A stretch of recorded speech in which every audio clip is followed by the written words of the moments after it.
കവിതയും ഗാനവും എന്ന ഒരു വിഷയം ആലോചിക്കുമ്പോൾ എൻ്റെ മനസ്സിൽ വരുന്ന ഒരു ചിന്ത, നമ്മൾ ഈ കവിത വളരെ ഉദാത്തവും ആത്മനിഷ്ഠവും സ്വതന്ത്രവുമാണ്. അതേസമയം ഗാനങ്ങൾ പ്രയുക്തവും ലോകനിഷ്ഠവും സാന്ദർഭികവുമാണ് എന്നുള്ള ഒരു പൊതുധാരണ നമുക്കെല്ലാം തന്നെയുണ്ട്. അപ്പം അതിനെക്കുറിച്ച് ആലോചിക്കുമ്പോൾ എനിക്ക് ഓർമ്മ വരാറുള്ളത് റഫീഖ് അഹമ്മദിൻ്റെ ഒരു പാട്ടിലെ വരികളാണ്. നിഴലിനെ രൂപത്തിൽ നിന്നും അടർത്തുവാൻ, നിശയെ നിലാവിൽ നിന്നിഴപിരിക്കാൻ, ഒരു പനിനീർപ്പൂവിൻ ഇതളുകളിൽ നിന്നു പരിമളം മാത്രമായി വേർപെടുത്താൻ കഴിയുകയില്ലെന്നു നാം അറിയുന്നു. അപ്പോൾ ഈ പറഞ്ഞ പോലെയാണ് കവിതയുടെയും സംഗീതത്തിൻ്റെയും ഒക്കെ ഒരു നിൽപ്പ്. അവ ഇങ്ങനെ ഊടും പാവും ഒക്കെ നെയ്ത് നമ്മുടെ മനസ്സിൽ അനുഭൂതി മണ്ഡലം സൃഷ്ടിക്കുകയാണ് ചെയ്യുന്നത്. ഇപ്പോൾ ഈ വർഷം ക്വാണ്ടം സിദ്ധാന്തത്തിൻ്റെ 100-ാം വർഷമാണത്. അപ്പോൾ ഈ ക്വാണ്ടം സിദ്ധാന്തവും സംഗീതവും തമ്മിൽ എന്താ ബന്ധം എന്ന് ചോദിച്ചാൽ, അതിൽ പറയുന്നുണ്ട് ദ്രവ്യം കണമായും തരംഗമായിട്ടും കാണാം, ദൃശ്യപ്പെടും എന്നുള്ള ഒരു സിദ്ധാന്തമുണ്ട്. അപ്പോൾ ഈ കണമായും തരംഗമായും ദ്രവ്യം ദൃശ്യപ്പെടുന്നത് പോലെ കല കവിതയായും ഗാനമായും ഒക്കെ നമുക്ക് മുന്നിൽ പ്രകാശിക്കും. അതിൻ്റെ കൂടെ തന്നെ കഥാപ്രസംഗം, നൃത്തം, അഭിനയം, സിനിമ, ഇതിനൊക്കെ തന്നെ നമ്മൾ ചേർത്ത് നിർത്തേണ്ടതുണ്ട്. അതുപോലെ സംഗീതം ഭാഷയിലുണ്ട്, അത് കണ്ടെടുക്കപ്പെടാൻ കാത്തിരിക്കുന്നു എന്ന് സച്ചിമാഷ് പറയാറുണ്ട്. അങ്ങനെ ഭാഷയിൽ നിന്ന് വരികളും അതിൽ നിന്ന് സംഗീതവും ഒക്കെ കണ്ടെടുക്കുന്ന അതിപ്രഗത്ഭരായിട്ടുള്ള സ്പീക്കേഴ്സാണ് ഇന്ന് നമ്മുടെ പാനലിലുള്ളത്. ആദ്യം ഇദ്ദേഹം പത്മശ്രീ കൈതപ്രം ദാമോദരൻ നമ്പൂതിരി, ശ്രീ വസന്തകുമാർ സാംബശിവൻ, ശ്രീ ഏങ്ങണ്ടിയൂർ ചന്ദ്രശേഖരൻ, ശ്രീ അൻവർ അലി ഇപ്പോൾ വരും, എന്നെ വിളിച്ചിട്ടുണ്ടായിരുന്നു, ബ്ലോക്കിലുണ്ട്, ഇപ്പോൾ വരും, ശ്രീ ഹരിനാരായണൻ, ഇവരെല്ലാവരെയും ഈ ഒരു സെഷനിലേക്ക് സ്വാഗതം ചെയ്യുകയാണ്. ശ്രീ കൈതപ്രം സാറ് ഈ ഒരു കവിയും കർണാടക സംഗീതജ്ഞനും നാടകക്കാരനും ഒക്കെയാണ്. അദ്ദേഹം സിനിമാ മേഖലയിലേക്ക് വന്നിട്ട് 40 വർഷം തികയാൻ പോവുകയാണ്. അതിൻ്റെ കൂടെ തന്നെ അദ്ദേഹത്തിൻ്റെ 75-ാം പിറന്നാൾ ഇപ്പോൾ കഴിഞ്ഞിട്ട് ഏതാനും ദിവസങ്ങളെ ആയിട്ടുള്ളൂ. ഓഗസ്റ്റ് ആദ്യ വാരത്തിലായിരുന്നു അദ്ദേഹത്തിൻ്റെ 75-ാം പിറന്നാൾ. 75-ാം പിറന്നാൾ ആഘോഷിക്കുന്ന ഈ സിനിമാ സംഗീത മേഖലയിൽ വന്നിട്ട് 40 വർഷം തികയ്ക്കുന്ന ശ്രീ കൈതപ്രം സാറിന് നമ്മുടെ എല്ലാവരുടെയും പേരിൽ സ്നേഹാദരങ്ങളോടെയുള്ള ആശംസകൾ അർപ്പിക്കുന്നു. സാറിൻ്റെ ഒരു കലാപാരമ്പര്യം എന്നൊക്കെ പറഞ്ഞാൽ വളരെ എന്താ പറയുക, ഒരു പെരുങ്കളിയാട്ടം പോലെയുള്ള നാടൻ കലകളുള്ള ഒരു പയ്യന്നൂരിലുള്ള കുട്ടിക്കാലം, കർണാടക സംഗീതത്തിൽ 1000-ൽ പരം വേദികൾ പാടിയ ഒരു പരിചയം, പിന്നീട് തിരുവനന്തപുരത്ത് കാവാലത്തിൻ്റെ തിരുവരങ്ങുമായിട്ട് ബന്ധപ്പെട്ട നാടക പ്രവർത്തനങ്ങൾ, ആകാശവാണിയിലും മാതൃഭൂമിയിലും ഒക്കെ ജോലി ചെയ്ത പരിചയം, ഇങ്ങനെ നിരവധി ഒരു കലാപാരമ്പര്യമുള്ള ആളാണ്. അദ്ദേഹത്തിൻ്റെ ഈ പാട്ട് ശരിക്കും ഒരു എന്താ പറയുക, കവിത തുളുമ്പുന്ന ചില പാട്ടുകളുണ്ട്. ഇപ്പോൾ ദേവാങ്കണങ്ങൾ കൈയൊഴിഞ്ഞ താരകം, ഇതിലും നന്നായിട്ട് എങ്ങനെയാണ് ആ കഥയിലെ ഗന്ധർവനെ വിശേഷിപ്പിക്കുക. അതുപോലെ ഈ പാട്ടുകളിൽ വരുന്ന ബിംബങ്ങൾ മുഴുവൻ ഇപ്പോൾ 100 വെറ്റില 100 തേച്ചോ വായാടി തത്തമ്മേ, പഴുക്കടക്കാത്തോടു മെനഞ്ഞോ മലയണ്ണാർ കണ്ണ, ആ പാട്ടിൽ വരുന്ന ബിംബങ്ങൾ അത്രയും ഒരു വടക്കൻ കേരളത്തെയും പൊതുവെ കേരളത്തിൻ്റെ ഒരു സാംസ്കാരിക തനിമയെ പ്രതിഫലിപ്പിക്കുന്ന വരികളാണ് അദ്ദേഹത്തിൻ്റേത്. ഇങ്ങനെ വികാര നൗകയുമായി തിരമാലകൾ ആടിയുലഞ്ഞു, ഇങ്ങനെ മെലഡിക് ഒരു കാവ്യാത്മകമായ പാട്ടുകൾ, അതുപോലെ ശാസ്ത്രീയതയുമായിട്ട് ചേർന്ന് നിൽക്കുന്ന ഇപ്പോൾ ദേവസഭാതലം അല്ലെങ്കിൽ സുമുഹൂർത്തമായി ഗോപികാവസന്തം, അത്തരം പാട്ടുകൾ. അതിൻ്റെ കൂടെ തന്നെ മലയാള സിനിമാ പാട്ടിൻ്റെ മുൻപ് പിൻപ് എന്ന് വേർതിരിക്കാവുന്ന വിധത്തിൽ വിച്ഛേദമായിട്ട് പ്രവർത്തിക്കുന്ന ലജ്ജാവതിയെ പോലുള്ള പാട്ടുകളും അദ്ദേഹത്തിൻ്റേതായിട്ടുണ്ട് എന്ന് നമുക്കറിയാം. അപ്പോൾ അദ്ദേഹത്തിന് ആദ്യമായിട്ട് ഈ വിഷയത്തിലും ഈ ഇത്തരം കാര്യങ്ങളെക്കുറിച്ചിട്ട് എന്താശയങ്ങളാണ് നമ്മളുമായിട്ട് പങ്കുവയ്ക്കാനുള്ളത് എന്ന് നമുക്ക് നോക്കാം. അദ്ദേഹത്തിനെ ക്ഷണിക്കുന്നു. മാഡം നമസ്കാരം. വേദിയിലും സദസ്സിലുമുള്ള എല്ലാവർക്കും നമസ്കാരം.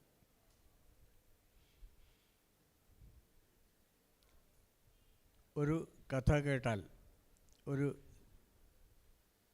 കഥയിലെ ഞാൻ എഴുതേണ്ട പാട്ടിൻ്റെ സിറ്റുവേഷൻ കേട്ടാൽ, എഴുതാൻ തയ്യാറായാൽ, ഇപ്പോൾ ഈണവും കൂടി കേൾക്കുമ്പോഴാണല്ലോ, ഈണവും കൂടി കേട്ടാൽ ഞാൻ അന്വേഷിക്കുന്നത് കഥാപാത്രത്തിലൂടെ എന്നെ പറയാൻ എങ്ങനെ പറ്റും എന്നുള്ളതാണ്. ഏത് കഥാപാത്രമായാലും അതിൽ എന്നെ കണ്ടെത്താൻ തന്നെയാണ് ഞാൻ ശ്രമിക്കുന്നത്. അത് പ്രണയമായാലും വിരഹമായാലും ഏത് വിഷയമായാലും എന്നിലെ എന്നെയാണ് ഞാൻ അവതരിപ്പിക്കാൻ ശ്രമിക്കുന്നത്. കവിതയിലും അതെ. തലമുറയുടെ പണ്ടെങ്ങാണ്ടൊരു തലമുറയുടെ കർമ്മഫലങ്ങളെയാകെ കൊച്ചു തലച്ചുമടാക്കിയ കുഞ്ഞുണ്ണിക്ക് ഒരു കീഴ്ശാന്തി പകരപ്പണി കൊണ്ട് ഇല്ലത്തൊരു നേരം കഷ്ടിശാന്തി എന്ന് പറയുമ്പോൾ ഞാൻ തന്നെയാണ്. അതേപോലെ എൻ്റെ പ്രണയത്തെപ്പറ്റി പറയുമ്പോഴും വിരഹത്തെ പറ്റി പറയുമ്പോഴും എല്ലാം എന്നെ തന്നെയാണ് ഞാൻ പറയാൻ ശ്രമിക്കുന്നത്. അതിൽ ഗന്ധർവന് ഉണ്ടായിരിക്കാം, ചിലപ്പോൾ അരയനായിരിക്കാം, നിങ്ങൾ കേട്ടിട്ടുള്ള ആയിരം കഥാപാത്രങ്ങളുണ്ടാവാം, നിങ്ങൾ കണ്ടിട്ടുള്ള ആയിരം കഥാപാത്രങ്ങളുണ്ടാവാം. ദേശാടനത്തിനെ പോലുള്ള പാട്ടുകളിൽ എൻ്റെ മോനെ പറ്റിയും എൻ്റെ താരാട്ടുകളിൽ എൻ്റെ കുഞ്ഞുങ്ങളെ പറ്റിയും നിങ്ങളെ കുഞ്ഞുങ്ങളെ പറ്റിയൊക്കെ തന്നെയാണ് ഞാൻ ശ്രമിക്കുന്നത്. എന്നിലൂടെ നിങ്ങളെ കണ്ടെത്താനും ഞാൻ ശ്രമിക്കുന്നുണ്ട്. നിങ്ങളുടെ അതേപോലെയുള്ള വികാരങ്ങളെ ആവിഷ്കരിക്കാനുള്ള ശ്രമമാണ് എൻ്റേത്. അതിൽ എത്ര വിജയിച്ചു പരാജയപ്പെട്ടു എന്ന് എനിക്കറിയില്ല. അതൊന്നും എൻ്റെ പ്രശ്നമല്ല. ഞാൻ ചെയ്യുന്നു, എൻ്റെ കർമ്മം ഞാൻ ചെയ്യുന്നു എന്നുള്ളതാണ്. നമസ്കാരം.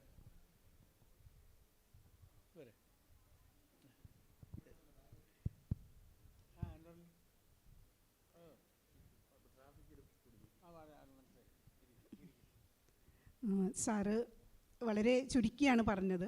ഇപ്പോൾ സാറിൻ്റെ ഒരു ഇൻ്റർവ്യൂവിൽ പറയുന്നത് കേട്ടു ഞാൻ ആകാശവാണിയിൽ, ഈ ഗോപിക വസന്തം എന്നുള്ള പാട്ട് ഞരളത്ത് രാമപൊതുവാളുടെ ഒരു പ്രചോദനത്തിൽ ഒരു ത്യാണി കേട്ടിട്ട് സാമന്ത മലഹരിയിൽ അത് സാറിൻ്റെ മനസ്സിൽ സാറ് സെറ്റ് ചെയ്യും. പക്ഷേ സിനിമയിൽ അത് വേറൊരു രാഗത്തിലാണ് വരുന്നത്. അപ്പോൾ അതൊന്ന് സാർ ആ സംഭവം ഒന്ന് പറയാം.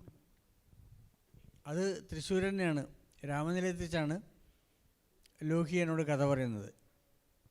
തുടങ്ങുന്ന കഥ ആയിട്ടില്ല. അപ്പോൾ ഗോപിക വസന്തം തേടി വനമാലി വനമാലി. ഞാൻ ഞരളത്തിൻ്റെ ഒരു ശിഷ്യൻ കൂടിയാണ്.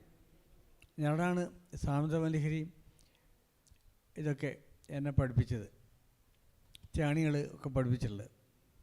അപ്പോൾ ആ ഓർമ്മയിൽ തന്നെയാണ് ഈ ഗോപിക വസന്തം ഞാൻ മുമ്പ് ചെയ്തിരുന്നത്. ഇത് ഞാൻ എന്നോട് പറഞ്ഞു, ഇങ്ങനെ ഒരു പാട്ട് പാടാൻ പറഞ്ഞിട്ടുണ്ട് ലോഹിക്ക് ഭയങ്കര ഇഷ്ടമായി. മാത്രമല്ല ആ കഥ ഇതാണ്, ഈ പാട്ടാണ് ആ കഥ എന്നോട് പറഞ്ഞു. ഇങ്ങനെ രാധയെ അന്വേഷിക്കുന്ന, രാധാകൃഷ്ണനെ അന്വേഷിക്കുന്ന കഥ. അതിലൂടെയാണ് ആ കഥ, ആ പടം തന്നെ തുടങ്ങുന്നത്. അത് രാമനിലയത്തിൽ വെച്ചാണ് നടന്നത്. ലോഹിയും ഞാനും മാത്രമേ ഉണ്ടായിരുന്നു. അപ്പോൾ പക്ഷേ ആ ഒരു പടത്തിൽ ഈ പാട്ട് വെക്കുമ്പോൾ അതിൽ മ്യൂസിക് എൻ്റെ പേര് വെക്കേണ്ടി വരും. അതിപ്പോൾ സാങ്കേതികമായിട്ടുള്ള പ്രശ്നം കൊണ്ട് പിന്നെ എനിക്ക് വിരോധമൊന്നുമില്ലായിരുന്നു. ഈ ട്യൂണൻ എഴുതാൻ എനിക്ക് വിരോധമില്ല.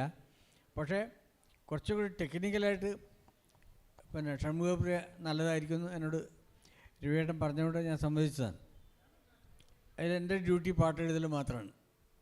ഈ പല്ലവി മാത്രമേ ഞാൻ അതിൽ കൊടുത്തിട്ടുള്ളൂ. ബാക്കിയുള്ളത് ഞാൻ എൻ്റെ പിന്നെ അവിടെ നിന്ന് എഴുതുകയാണ് ചെയ്തത്. ഇപ്പോൾ സാറ് തുടങ്ങി വെച്ചിട്ടുണ്ട്. ഇനി അടുത്ത അതിഥി നമ്മൾ ക്ഷണിക്കാൻ പോകുന്നത് ശ്രീ വസന്തകുമാർ സാംബശിവനാണ്.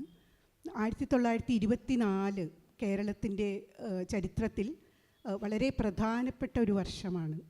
ആ വർഷമാണ് പി ഭാസ്കരൻ ജനിച്ചത്, തോപ്പിൽ ഭാസി ജനിച്ചത്.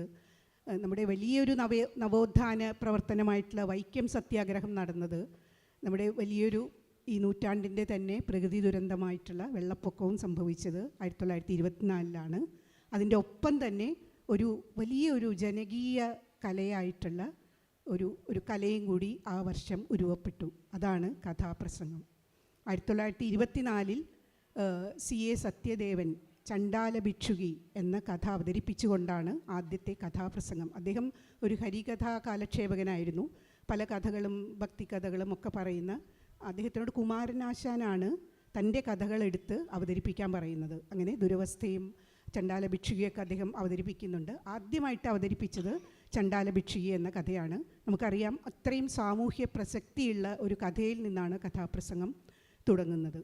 പിന്നീട് ആ മേഖലയിൽ ഒരു 50 ഈ കഥാപ്രസംഗം 1924 വരുന്നത്. ആ സമയത്ത് സിനിമയില്ല. ഇവിടെ KPSC രൂപം കൊള്ളുന്നത് 1950 സിനിമ, ആദ്യത്തെ ശബ്ദ സിനിമ വരുന്നത് 1938 എന്നാൽ അതിനൊക്കെ മുമ്പ് ഈ ജനങ്ങളെ മുഴുവനും പിടിച്ചിരുത്താൻ മാത്രം കഴിവുള്ള കഥാപ്രസംഗം എന്ന ഒരു കല 1924 രൂപം കൊള്ളുന്നുണ്ട്. പിന്നീട് ഒരു 50-60 കൊല്ലക്കാലം അതിനെ മുന്നോട്ട് കൊണ്ടുപോയ ഒരുപാട് കലാകാരന്മാരുണ്ട്. അതിൽ B. സാംബശിവനുണ്ട്, കെടാമംഗലം സദാനന്ദനുണ്ട്. അങ്ങനെ ഒരുപാട് കലാകാരന്മാരുടെ തോളിൽ കയറിയാണ് അത് സഞ്ചരിച്ചെത്തിയത്.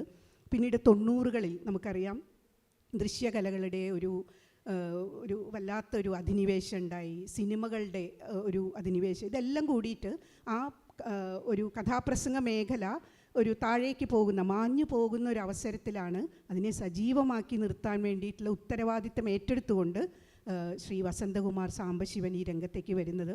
അദ്ദേഹം അടിസ്ഥാനപരമായിട്ടൊരു സയൻസ് അധ്യാപകനാണ്, കെമിസ്ട്രി അധ്യാപകനാണ്.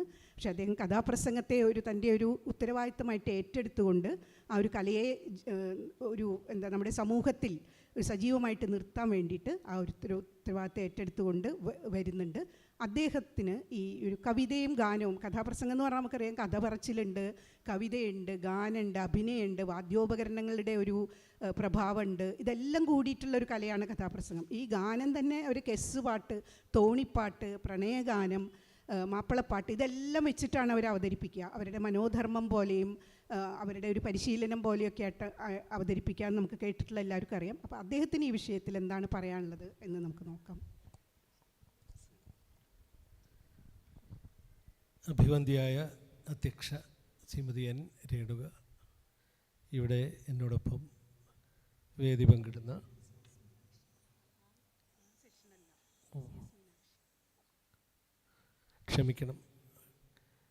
അധ്യക്ഷ CS മീനാക്ഷി അവർകൾ, ഇവിടെ വേദി പങ്കിടുന്ന പ്രഗത്ഭരായ കൈതപ്രം അൻവർ അലി, എങ്ങണ്ടിയൂർ ചന്ദ്രശേഖരൻ, BK ഹരിനാരായണൻ, പ്രിയമുള്ള സ്നേഹിതന്മാരെ, സാഹിത്യ കുതുകികളെ, ഈ വേദിയിൽ ഇപ്പോൾ ഇരിക്കാൻ ഒരവസരം ലഭിച്ചത് മഹത്തായ കഥാപ്രസംഗ കലയ്ക്ക് കിട്ടിയ ഒരു സ്ഥാനമായി ഞാൻ കണക്കാക്കുകയാണ്.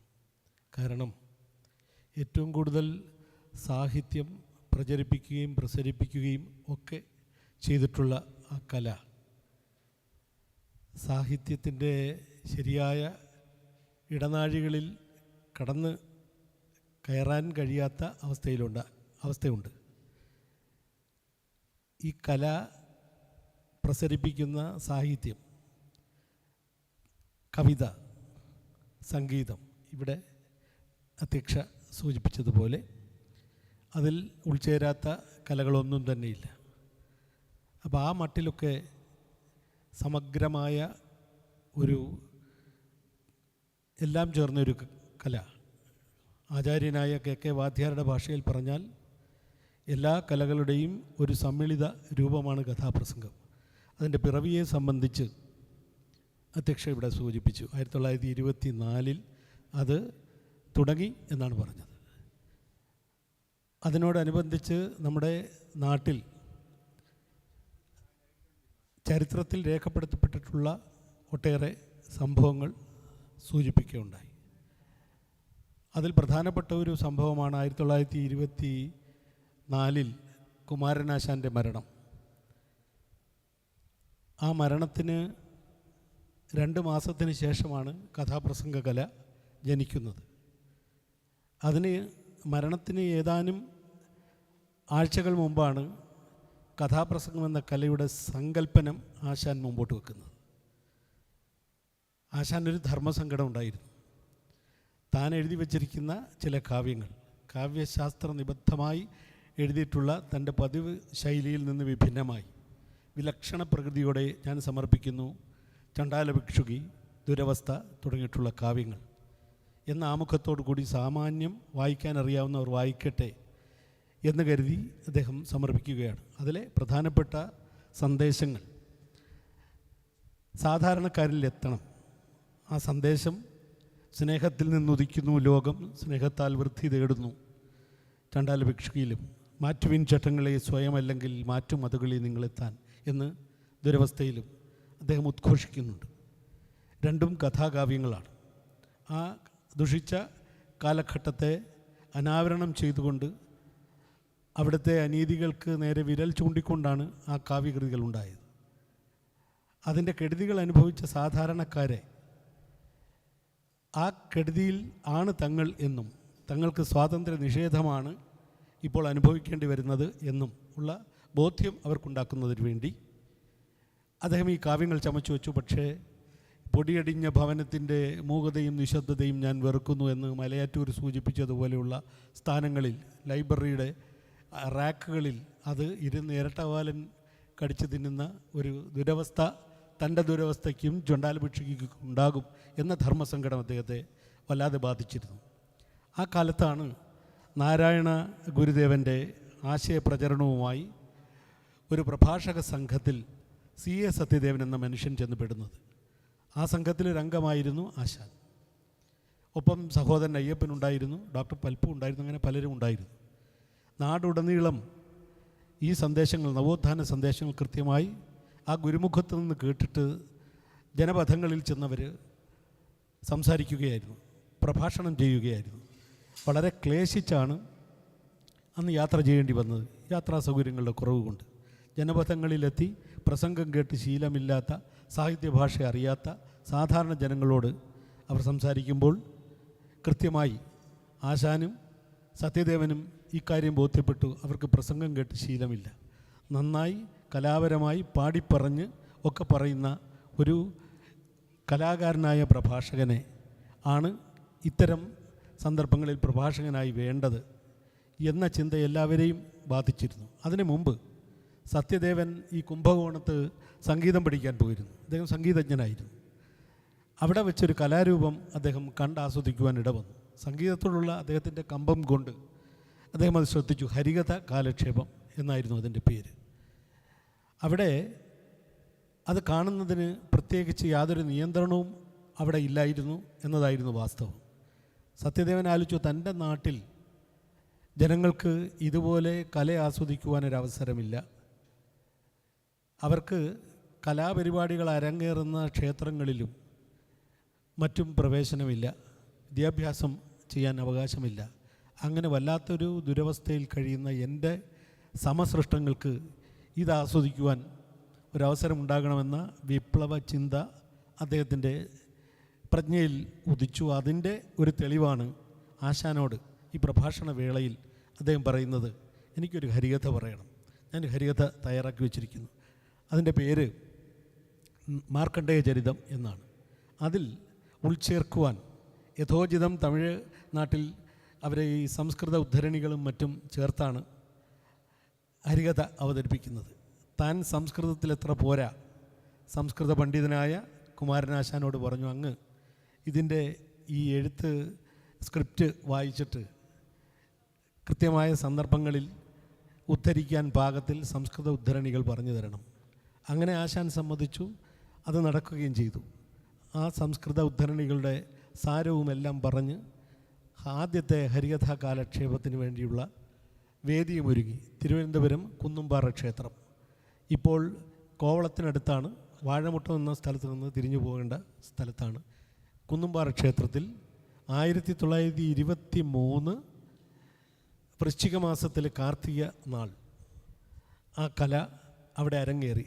മലയാളത്തിലെ പൊതുജന മധ്യത്തിലുള്ള ആദ്യത്തെ ഹരികഥ കാലക്ഷേപം. ഇവിടെ കൊട്ടാരത്തിൽ മാത്രമേ അതുവരെ ഹരികഥ ഉണ്ടായി.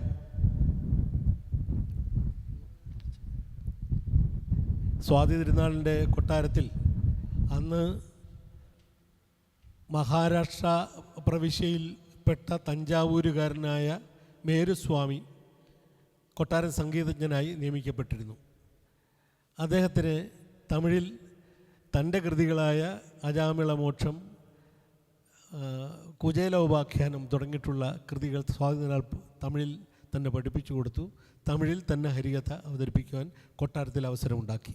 ഇതായിരുന്നു കേരളത്തിലെ ഹരികഥയുടെ അവസ്ഥ. പൊതുജനമധ്യത്തില്ല. ഇത് പൊതുജനമധ്യത്ത് ആദ്യം അവതരിപ്പിച്ചത് സത്യദേവനാണ്.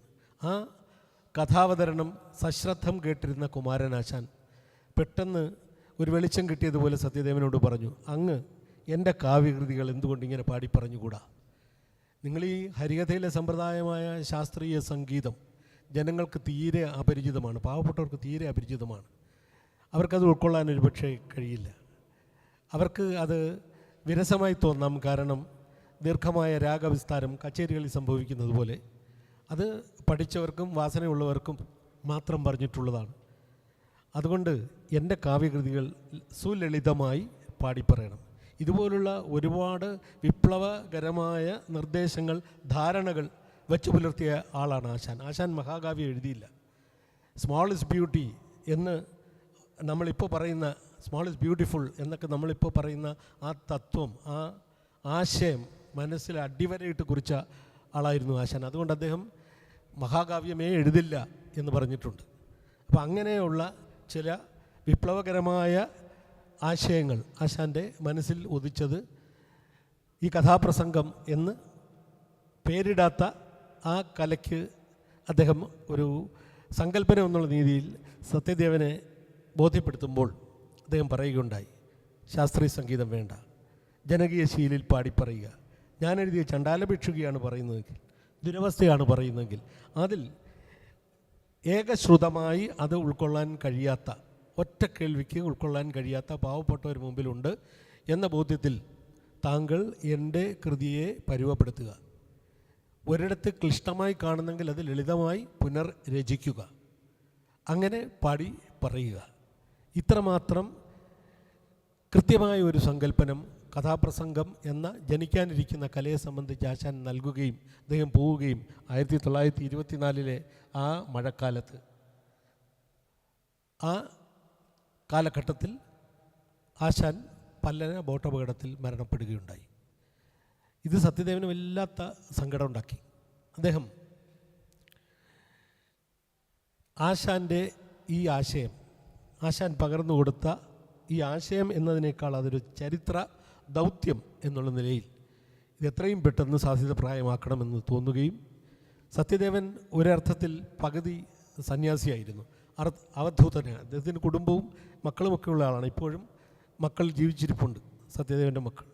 അപ്പോൾ അദ്ദേഹം ഒരു തരത്തിൽ ഗൃഹസ്ഥാശ്രമിയായ ഒരു സന്യാസിയായിരുന്നു എന്ന് വേണം പറയാൻ. അദ്ദേഹം ഇങ്ങനെ അസ്വാസ്ഥ്യം തോന്നുന്ന ഘട്ടങ്ങളിൽ, ഈ സർഗപരമായ അസ്വാസ്ഥ്യം അദ്ദേഹത്തിന് തോന്നുമ്പോൾ അദ്ദേഹം സഞ്ചരിക്കും. പദയാത്രികനായി സഞ്ചരിച്ച സഞ്ചാരത്തിനൊടുവിൽ അദ്ദേഹം സഞ്ചാര മധ്യേ ആശാൻ്റെ ചണ്ഡാലഭിക്ഷുകി തയ്യാറാക്കി. ആശാൻ്റെ മരണമേൽപ്പിച്ച ആ ആഘാതം, അതിൻ്റെ ദുഃഖം, അതിൻ്റെ ശോകം ആദ്യ കഥാപ്രസംഗമായി തീർന്നു. ആദി കവിയുടെ ശോകം ശ്ലോകമായതുപോലെ ആദി കഥാപ്രസംഗകൻ്റെ ശോകം കഥാപ്രസംഗമായി വന്നു. അതിന് പേരിട്ടില്ല. പേരിട്ടത് തലശ്ശേരിക്കാരനായ CK കുഞ്ഞിരാമൻ എന്നൊരു സാഹിത്യ കുതുകിയായിരുന്നു. അത് ഡോക്ടർ പൽപ്പുവിൻ്റെ വീട്ടിൽ വെച്ച്. അന്ന് അദ്ദേഹം കൊച്ചിയിൽ താമസമായിരുന്നു. അപ്പം അങ്ങനെ ആശാൻ പറഞ്ഞതുപോലെ ലളിതമായി ചില വരികൾ പരിവർത്തനപ്പെടുത്തേണ്ടിയിരുന്നു. അന്ന് ഇത്തരം ലളിത ഗാനങ്ങൾ എഴുതി ശീലമുള്ള പണ്ഡിറ്റ് കറുപ്പൻ മഹാരാജാസ് കോളേജിൽ പഠിപ്പിക്കുകയായിരുന്നു. അദ്ദേഹത്തെ ചെന്ന് കണ്ടു, അങ്ങനെ എഴുതിച്ചു. അദ്ദേഹത്തിൻ്റെ ജാതിക്കുമ്മി ആ കാലത്ത് പ്രസിദ്ധമായി തീർന്നു. അന്നത്തെ സാമൂഹിക അവസ്ഥയെ വളരെ ലളിതമായി അദ്ദേഹം വർണ്ണിച്ച് പാടിയിട്ടുണ്ട്. പട്ടണത്തിൽ വളരെ ഭേദം നാട്ടും പുറത്ത് നടക്കാൻ മേല, ആട്ടുന്നു തല്ലുന്നു പുത്തൻ വാങ്ങിക്കുന്നു, നട്ടം തീരിക്കുന്നു യോഗപ്പെണ്ണേ, അത് കേട്ടാൽ കരഞ്ഞു പോകും ജ്ഞാനപ്പെണ്ണേ. ഇങ്ങനെ എഴുതിയ പണ്ഡിറ്റ് കറുപ്പനാണ് കഥാപ്രസംഗത്തിന് വേണ്ടുന്ന ചില ഗാനങ്ങൾ എഴുതിയത്. അങ്ങനെ അത് പൂർണ്ണരൂപമായപ്പോൾ ഒരു ചോദ്യമുയർന്നു, ഇതിനെന്ത് പേരിടും? സത്യദേവൻ പറഞ്ഞു കഥാപ്രഭാഷണം. അപ്പോൾ CK കുഞ്ഞിരാമൻ എന്ന ആ സാഹിത്യ കുതുകി ഡോക്ടർ പൽപ്പുവിൻ്റെ വീട്ടിൽ പേയിങ് ഗസ്റ്റായിരുന്നു. അദ്ദേഹം പറഞ്ഞു, നിങ്ങളൊരു ജനകീയ കലയ്ക്ക് ജന്മം നൽകുകയാണ്.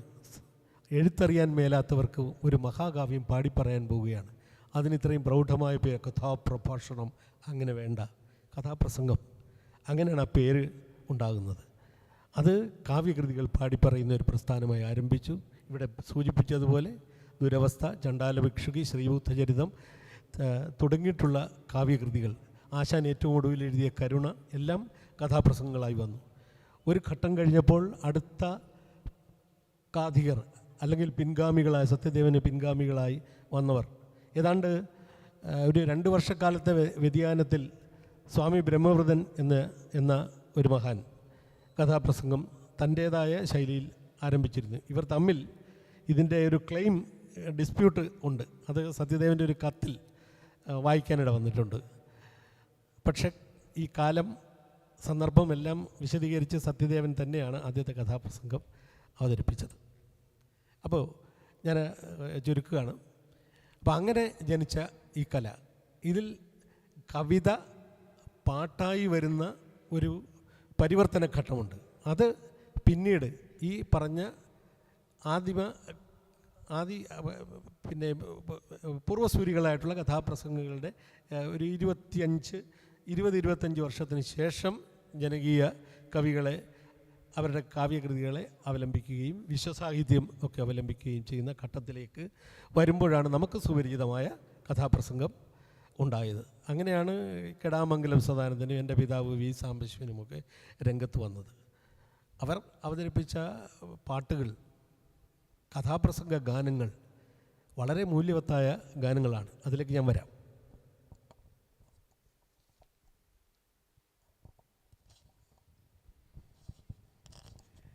ഒരു കവിതയും ഗാനവും എങ്ങനെയാണ് കേരളത്തിൻ്റെ ഒരു കാലഘട്ടത്തിൽ കൈകോർത്തത്, എങ്ങനെയാണ് ഒരു സാമൂഹ്യ നവോത്ഥാനത്തിന് അത് പ്രയോജനമായത് എന്നാണ് ശ്രീ വസന്തകുമാർ സാംബശിവൻ സൂചിപ്പിച്ചത്.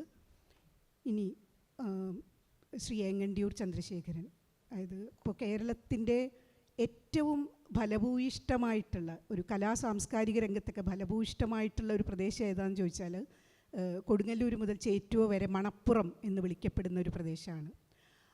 അവിടെയാണ് രാമു കരിയാട്ട്, പി ഭാസ്കരൻ, അതുപോലെ വേലായുധൻ പണിക്കശ്ശേരി, EP സുഷമ, കുഞ്ഞുണ്ണി മാഷ് തുടങ്ങി നിരവധി പേർ ഒരു വളർന്ന ഒരു സ്ഥലമാണ്. അപ്പോൾ അതിൻ്റെ ഒരു സ്വാധീനം ഉൾക്കൊള്ളുകയും അതുപോലെ തന്നെ ചെറുപ്പകാലത്ത് സ്വന്തം അമ്മൂമ്മയും അമ്മയൊക്കെ പറഞ്ഞു കേട്ട് പഴങ്കഥകൾ, പഴഞ്ചൊല്ലുകൾ, കടങ്കഥകൾ, നാടൻ പാട്ടുകൾ, ഈ ചെറുപ്പത്തിൽ പാടത്ത് നിന്ന് കേൾക്കുന്ന ഞാറ്റുപാട്ട്, കൊയ്ത്തുപാട്ട്, ഇതെല്ലാം കൊണ്ടും പ്രചോദനം ഉൾക്കൊണ്ട് ഒരു നാടകത്തിലേക്കും പിന്നീട് കവിതയിലേക്കും ഒക്കെ വരുന്ന ഒരു കലാകാരനാണ് ശ്രീ ഏങ്ങണ്ടിയൂർ ചന്ദ്രശേഖരൻ. വളരെ കരുത്തുള്ള നാടൻ പാട്ടുകൾ എഴുതുകയും പിന്നീട് അദ്ദേഹം സിനിമാ മേഖലയിൽ തൻ്റെ ഒരു സർഗസൃഷ്ടി തുടരുകയും ചെയ്തു. നമുക്കറിയുന്ന ഒരുപാട് ഉറുമിയിലെ പാട്ട്, സെല്ലുലോയിഡിലെ പാട്ട് ഒക്കെ അദ്ദേഹം എഴുതിയതാണ്.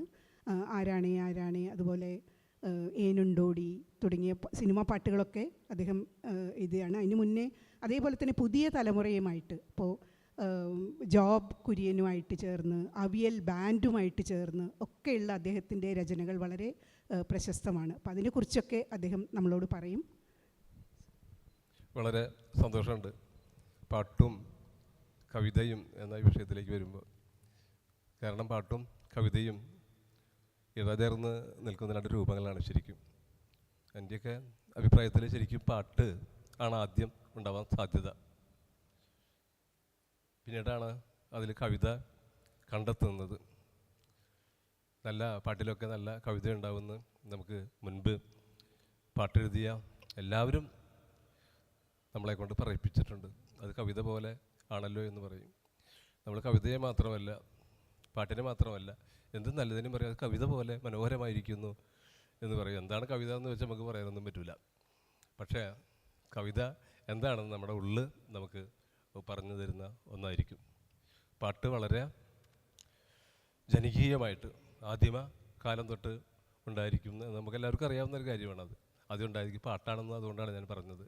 കാരണം പാട്ടിൽ ജീവിതം ഉണ്ടെന്നുള്ളതാണ്. ജീവിതം ഉണ്ടാകുമ്പോഴാണ് അത് കവിതയായിട്ട് മാറുന്നതെന്നും വേണമെങ്കിൽ പറയാം. ആദിമ മനുഷ്യരെല്ലാവരും തന്നെ ഒരു താളം ഉണ്ടാക്കുകയും അവരുടേതായിട്ടുള്ള ഭാഷയിലുള്ള പാട്ടുകൾ ഉണ്ടാക്കുകയും ചെയ്തിട്ടുണ്ട്. അവൻ എല്ലാ സാധ്യതയുണ്ട്. നമുക്കറിയാവുന്ന പോലെ ആഫ്രിക്കയിലെയും വയനാട്ടിലെയും ആദിവാസികളൊക്കെ സംഗീതോപകരണങ്ങളായിട്ട് തട്ടിച്ചു നോക്കുമ്പോൾ ഒന്നുപോലെ തോന്നും. അവരുടെ അന്നവും വസ്ത്രവും ഒക്കെ ഒന്നായിട്ട് മാറുന്നതും കാണാം. അപ്പോൾ ആദിമ സംസ്കാരത്തിൻ്റെ നമ്മൾ ഏറ്റവും ഒടുവിൽ കണ്ട ബിംബങ്ങളൊക്കെ തന്നെ നമുക്ക് പറഞ്ഞു തരുന്നത് അതാണ്. എന്തായാലും പാട്ട് കൂട്ടായിട്ടുള്ള ഒരു കാലവും കൂടിയാണത്. നമ്മളൊക്കെ വ്യസനങ്ങൾ മറക്കാനും ഒക്കെ ഉപയോഗിക്കുന്ന ഒന്നായിട്ട് പാട്ട് മാറിയിട്ടുണ്ട്. പലരും വിളിച്ചു പറയും ആ പാട്ട് കേട്ടിട്ട് ഉറങ്ങുമ്പോൾ വയ്ക്കുന്നൊക്കെ ചില പാട്ടുകളെക്കുറിച്ച് ചിലർ പറയുന്നത് കേട്ടിട്ടുണ്ട്. അപ്പോൾ പാട്ട് നമ്മുടെ ജീവിതത്തിലൂടെ ഒട്ടി നിൽക്കുന്ന ഒന്നായിട്ട് മാറിയിട്ടുണ്ട്. നമ്മൾ ബസ്സിൽ പോകുമ്പോഴും അല്ലെങ്കിൽ വീട്ടിലിരിക്കുമ്പോഴും എവിടെയും റേഡിയോയിലൂടെയൊക്കെ പാട്ട് ഇങ്ങനെ കേട്ടുകൊണ്ടിരിക്കുകയാണ്. അത് നമ്മളെ മനസ്സിൽ തട്ടുന്ന ഒന്നായതുകൊണ്ടാണ് നമ്മളത് നിർത്താതെ കേട്ടുകൊണ്ടേ ഇരിക്കുന്നതെന്ന് പറയാം. എന്നാലും ഒരു നാട്ടുപാട്ടുകളെക്കുറിച്ച് പറയുമ്പോൾ അവിടെ നിന്നുള്ള തുടക്കം നമുക്കറിയാം. അത് അധ്വാനിക്കുന്നവൻ ഉണ്ടാക്കിയിട്ടുള്ള, അവൻ വയലിൽ പണിയെടുക്കുമ്പോൾ ഉണ്ടാക്കിയിട്ടുള്ള പാട്ടുകൾ ആവാനാണ് സാധ്യത. ഞാൻ ആദ്യം പാട്ട് കേട്ടത് പാടത്ത് പണിയെടുക്കുന്നവരുടെ പാട്ടാണ്. അതൊരു കവിതയുണ്ട്.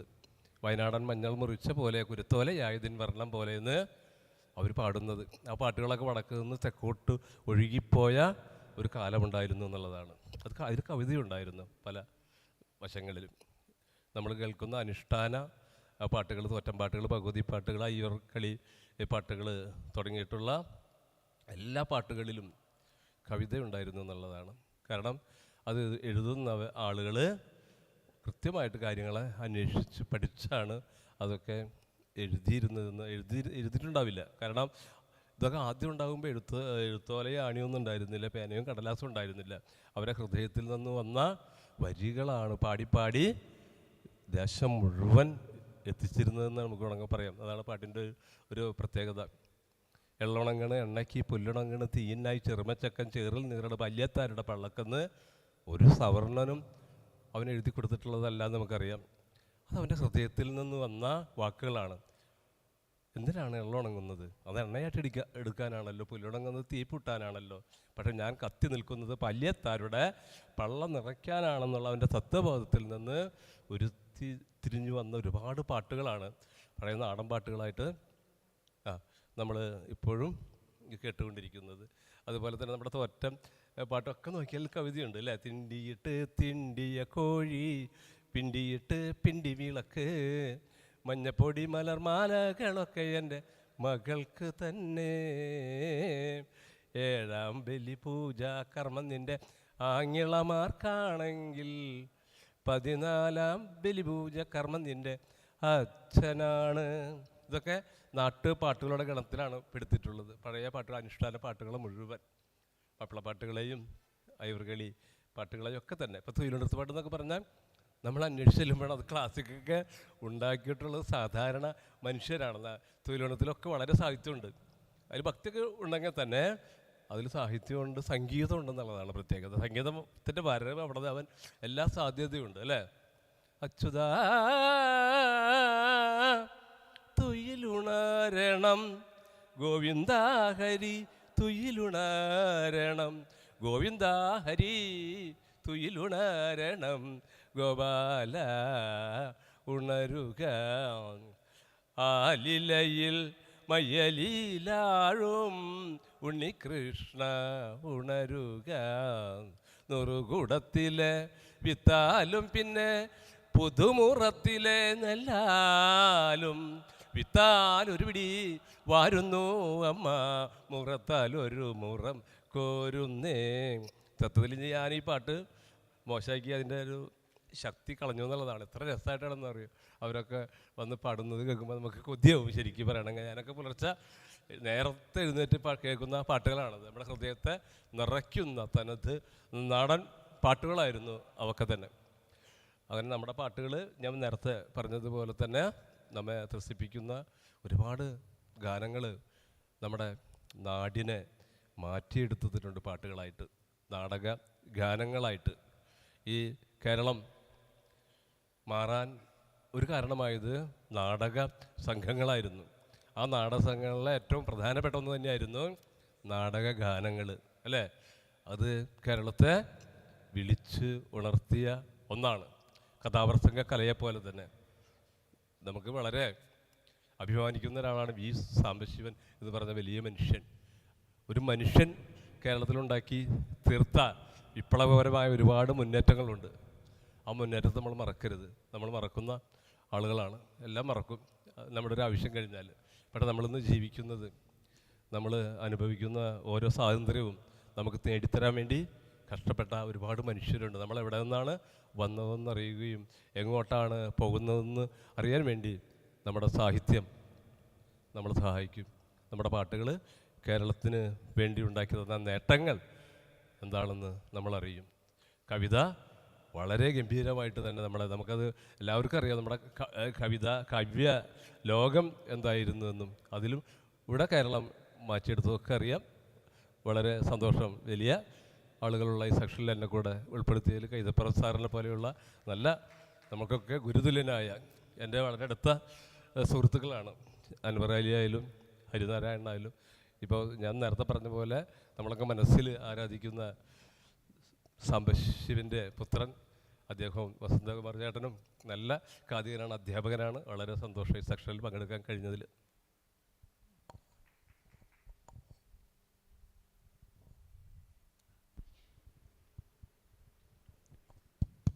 ഈ നാടൻ പാട്ടിൻ്റെ ഒരു ചേലുള്ള ചൊല്ലൽ നമ്മൾ കേട്ടു ശ്രീ ചന്ദ്രശേഖരനിൽ നിന്ന്.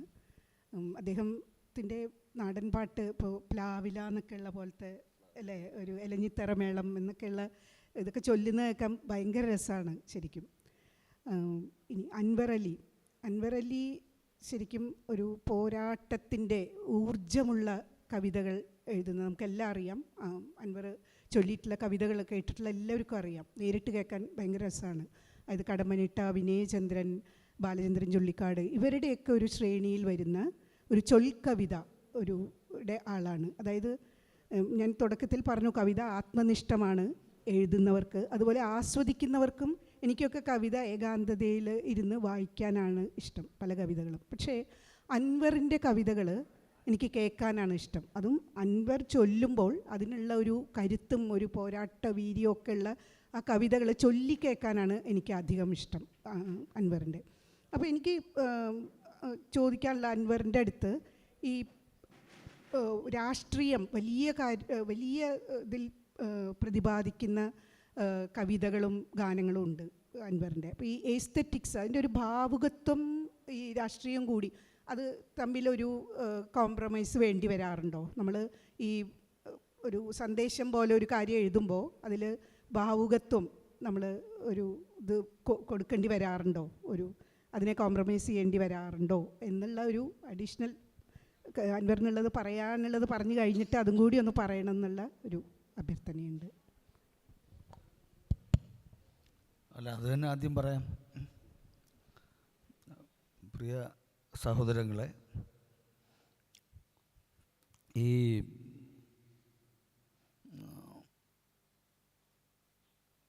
പോരാട്ടത്തിൻ്റെ കവിത അതിപ്പം ഓരോരുത്തർക്ക് അവരവരുടെ ഇഷ്ടം. ഇത് വാസ്തവത്തിൽ ഇത് എൻ്റെ കവിതയ്ക്കകത്ത് ഈ പറഞ്ഞ രാഷ്ട്രീയവും പിന്നെ എന്താണ് സൗന്ദര്യവും അതിൽ എസ്തറ്റിക്സും ഇത് തമ്മിലുള്ള കോൺട്രഡിക്ഷൻസ് ഉണ്ടോ, അത് മോര് മുതിരം പോലെ കിടക്കുന്നുണ്ടോ എന്നൊക്കെയുള്ള തീരുമാനിക്കേണ്ട ഞാനല്ല.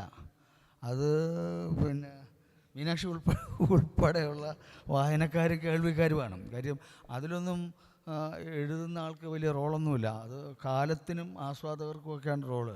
ഇപ്പം നമ്മൾ എഴുതുന്നതിൻ്റെ അകത്ത് അങ്ങോട്ട് പ്രശ്നം ഉണ്ടെന്നുണ്ടെങ്കിൽ അത് പ്രശ്നമായിട്ട് കിടക്കും.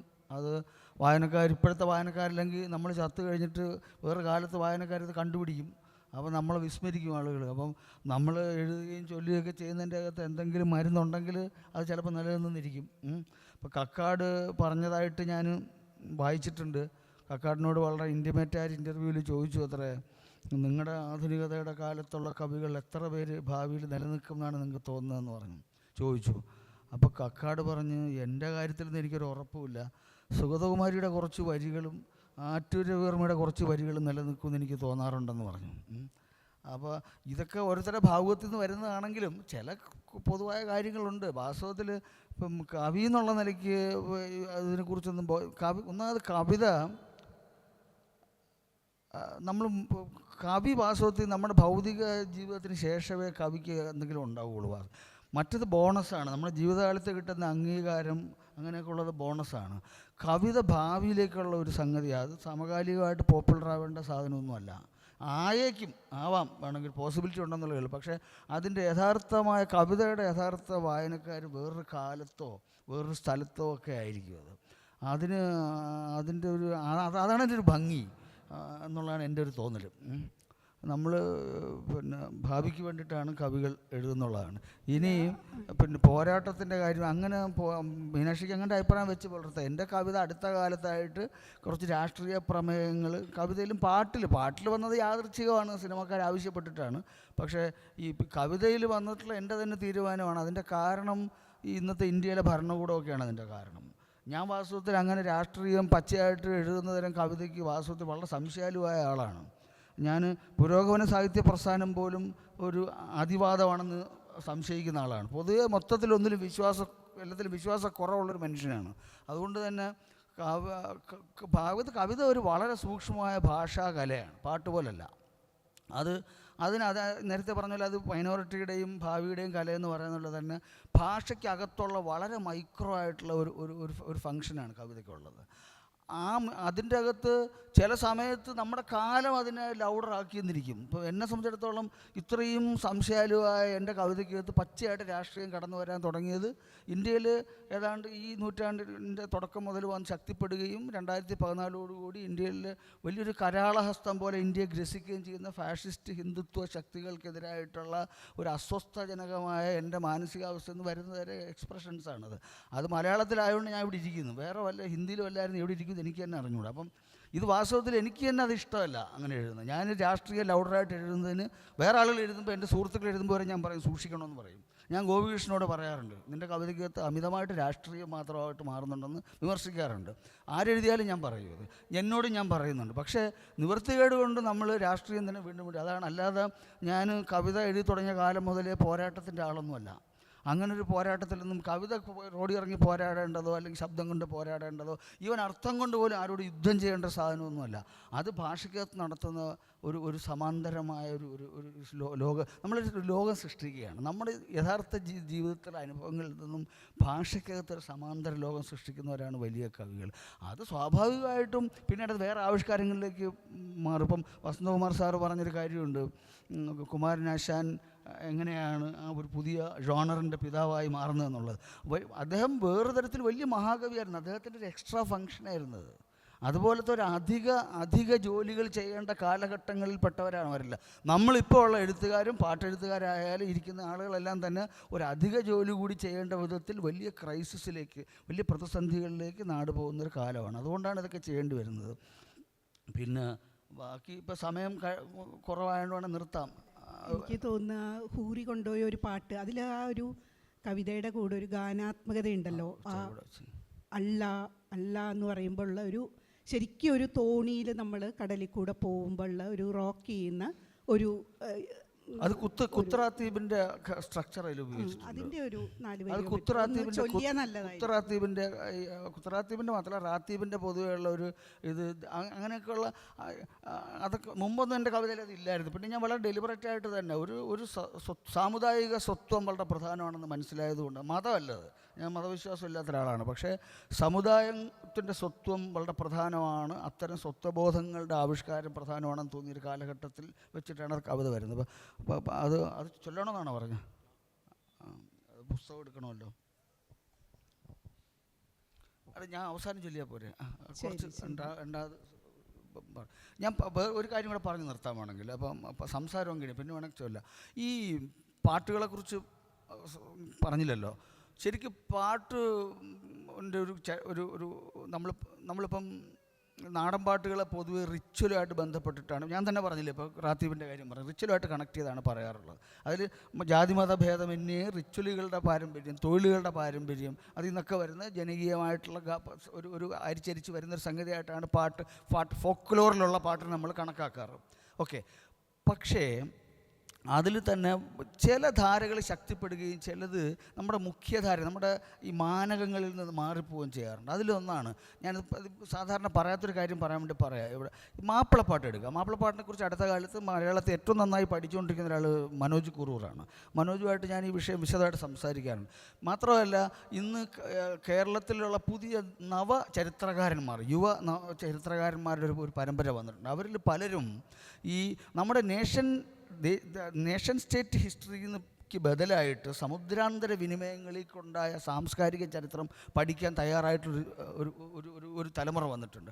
അവർക്ക് ഇന്ന് ലോകത്ത് ഇൻ്റർനെറ്റ് വഴിയും അല്ലാതെയും തന്നെ കൊളോണിയൽ കാലത്തിൻ്റെ ഒരുപാട് ഡോക്യുമെൻറ്റുകൾ തുറക്കപ്പെട്ട കാലമാണ്. ഇപ്പോൾ ബ്രിട്ടീഷ് ലൈബ്രറിയിൽ തന്നെ ഉള്ള അനേകം അറബി മലയാളം ടെക്സ്റ്റുകൾ ഇന്ന് ചെറുപ്പക്കാർ വായിക്കാൻ തുടങ്ങിയിട്ടുണ്ട്. കേരളത്തിലെ ചില റിസർച്ചേഴ്സ് അത് വായിക്കുന്നുണ്ട്. അവർ അതിൽ ഒരാളുമായിട്ട് ഞാൻ ഇൻട്രാക്ട് ചെയ്യുകയും അത് മുഹമ്മദ് കൂറി ഒരു പുസ്തകത്തിൻ്റെ ഇൻട്രഡക്ഷനിൽ എഴുതുകയും ചെയ്തൊരു കാര്യം എന്ന് പറയുന്നത്, ഈ കേരളത്തിൽ അറബി മലയാളം പ്രസ്സുകൾ ഇഷ്ടം പോലെ ഉണ്ടായിരുന്നു.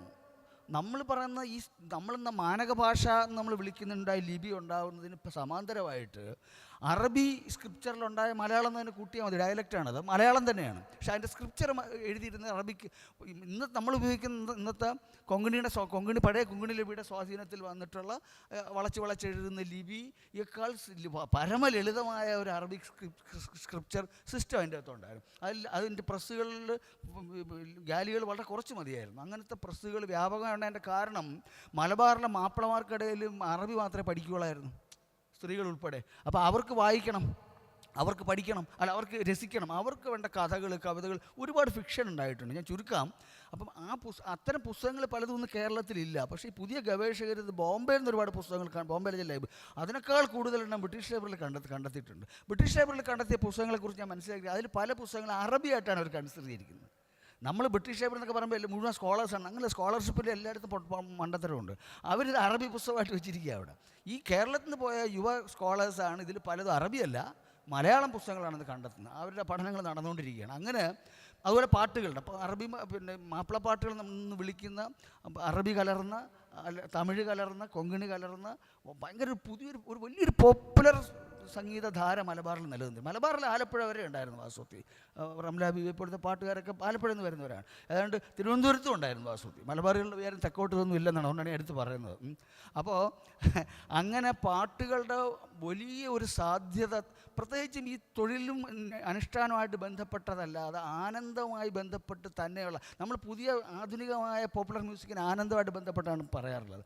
ആനന്ദമായിട്ട് ബന്ധപ്പെട്ട് തന്നെയാണ് മാപ്പിളപ്പാട്ടുണ്ടായെന്നുള്ള നിലയ്ക്ക് അത് പ്രീ മോഡേൺ ആയതുകൊണ്ട് മാത്രമാണ് അതിനെ പുതിയ പോപ്പുലർ കൾച്ചറുമായിട്ട് കണക്ട് ചെയ്യാത്തത്. വാസ്തവത്തിൽ അതിനെ കൃഷിപ്പാട്ടുകളുടെയോ അനുഷ്ഠാന പാട്ടുകളുടെയും വ്യത്യസ്തമായിട്ട് ആനന്ദമായി ബന്ധപ്പെട്ട് എൻ്റർടൈൻമെൻറ്റുമായിട്ട് ബന്ധപ്പെട്ടുണ്ടായ മലയാളത്തിലെ വലിയ ഒരു ഫോക്ലോർ ട്രഷറായിട്ട് കാണുകയും അതിനെ മതനിർവിമുക്തമാക്കുകയും ആധുനികമായ വലിയ പ്രചാരങ്ങളിലേക്ക് കൊണ്ടുപോവുകയും ചെയ്യേണ്ട വലിയൊരു ശാഖയാണ് ഇന്ത്യൻ ഭാഷകളിൽ മാപ്പിളപ്പാട്ടിനെ നമുക്ക് വികസിപ്പിക്കേണ്ടത്. അങ്ങനെയാണെന്നുള്ളതാണ്. ഞാനിതൊന്നും ആലോചിച്ചിട്ടല്ല ഈ പറഞ്ഞ ഈ മറ്റേ പാട്ടൊന്നും മാപ്പിളപ്പാട്ടും അല്ല അത് കേട്ടോ. എനിക്ക് മാപ്പിളപ്പാട്ടിൻ്റെ സാങ്കേതികത്വം വളരെ കുറച്ചേ അറിയുള്ളൂ. അത് പഠിക്കാനൊരു വിദ്യാർത്ഥിയെ പോലെ ഇരിക്കുന്ന ഒരാളാണ് ഈ പ്രായത്തിൽ ഞാൻ. ബാക്കി പിന്നെ പറയാം, ഒരുപാട് സമയം.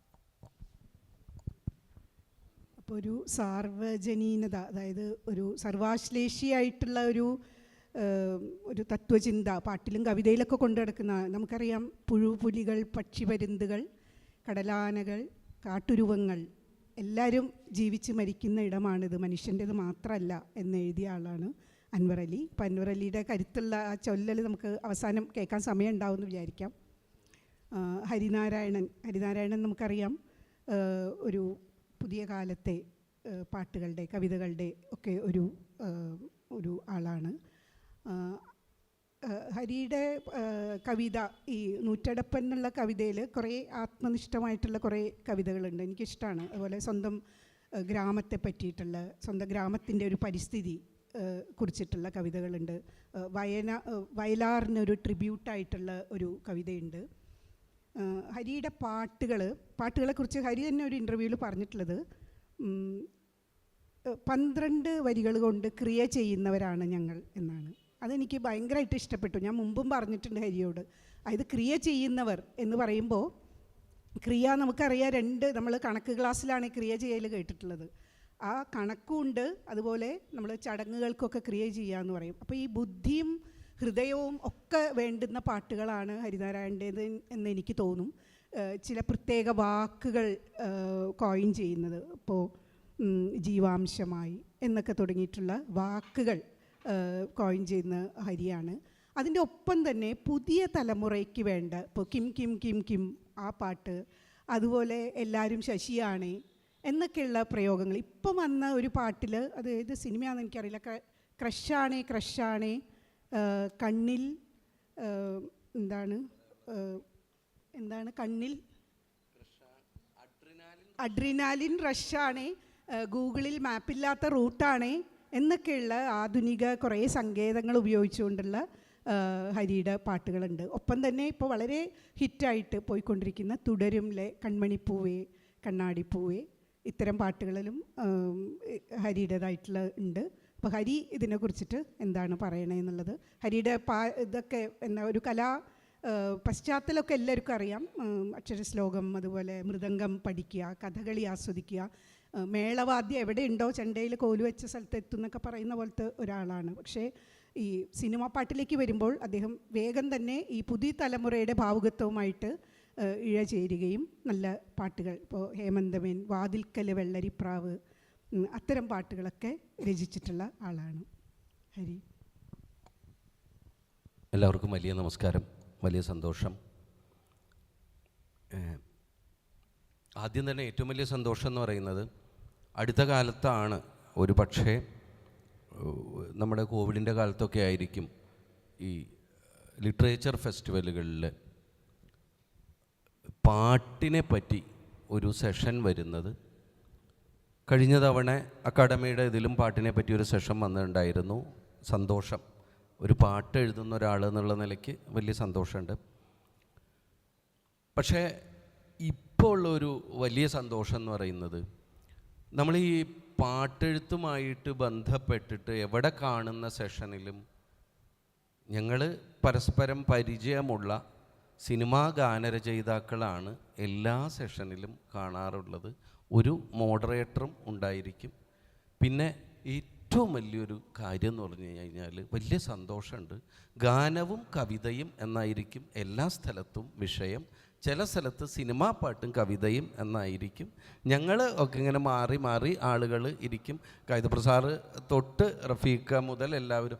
മീനാക്ഷിയെ എടുത്തിയായിട്ട് ഞാൻ ഇതേ വിഷയത്തിൽ 3-ാമത്തെ സ്ഥലത്താണ് ഇരിക്കുന്നത്, ഇതേ വിഷയത്തിൽ സംസാരിക്കാൻ വേണ്ടിയിട്ട്.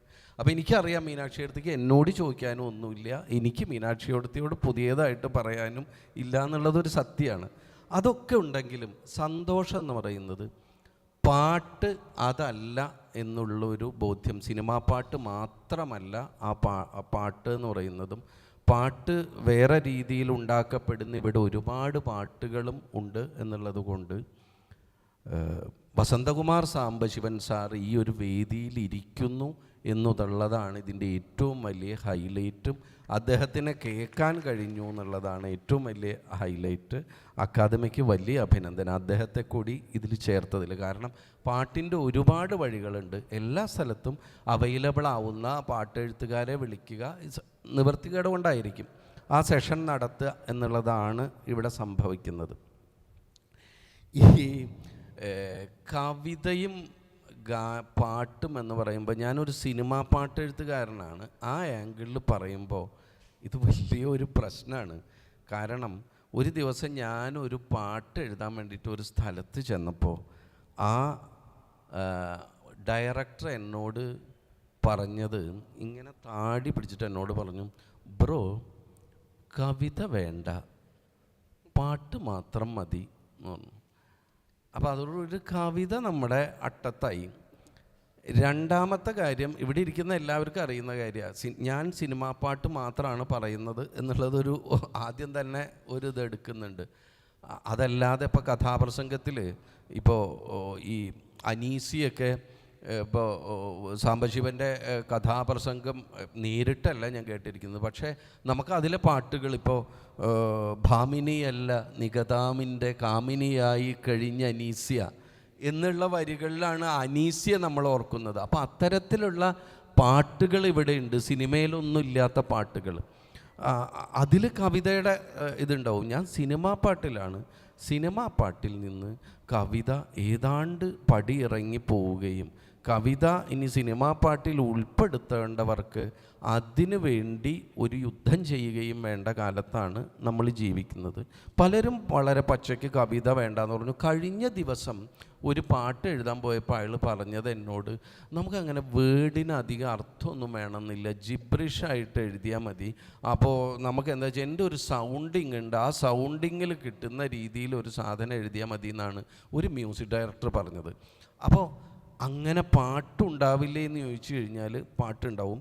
പക്ഷേ അപ്പോൾ ഈ പാട്ടിനെയും കവിതയും സിനിമാ പാട്ടിനെയും കവിതയും കൂടിയിട്ട് ഇക്വേറ്റ് ചെയ്യുമ്പോൾ ഒരു പ്രശ്നം വരുന്നുണ്ട് സമീകരിക്കുമ്പോൾ. ഒരു പക്ഷെ അങ്ങനെ സമീകരണം വരാൻ കാരണം ഇപ്പോൾ നമ്മുടെ ഇവിടുത്തെ പാട്ടിൻ്റെ ഒരു കൾച്ചർ എടുക്കുമ്പോൾ മുതുകുളം രാഘവൻ പിള്ള ആണ് ആദ്യമായിട്ട് പാട്ട് എഴുതിയ ആൾ.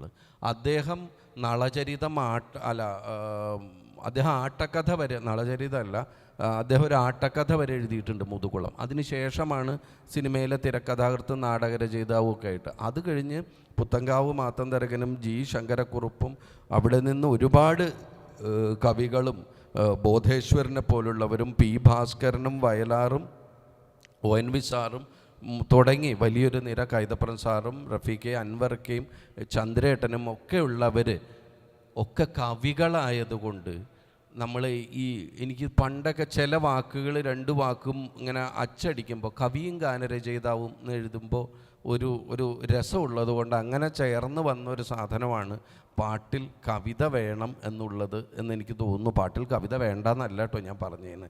പക്ഷേ പാട്ടിൽ ഇങ്ങനെ പാട്ട് എന്ന് പറയുന്നത് അങ്ങനെ പറഞ്ഞു വരുമ്പോൾ പാട്ട് എന്ന് പറയുന്നത്, സിനിമാ പാട്ട് എന്ന് പറയുന്നത് ഒരു പക്ഷേ ഈ കവിതയുടെ ഒരു ഉപപാഠ പുസ്തകം പോലെ ആയിട്ടുണ്ട് എന്ന് തോന്നുന്നു ഇവിടെ. പക്ഷെ അതിൻ്റെയൊക്കെ മുമ്പേ ഇവിടെ പാട്ട് സാഹിത്യം വന്നിട്ടുണ്ട്. ഇപ്പോൾ രാമചരിതം പോലുള്ള പാട്ട് സാഹിത്യം വരുന്നത് 12-ാം നൂറ്റാണ്ടിലാണ്. ഇപ്പോൾ കവിതയ്ക്ക് മുമ്പേ, ഇപ്പോൾ ചന്ദ്രേട്ടൻ നേരത്തെ പറഞ്ഞു, പിന്നെ ഇവിടെ ഇവരൊക്കെ കുമാരനാശാനെ പറഞ്ഞു.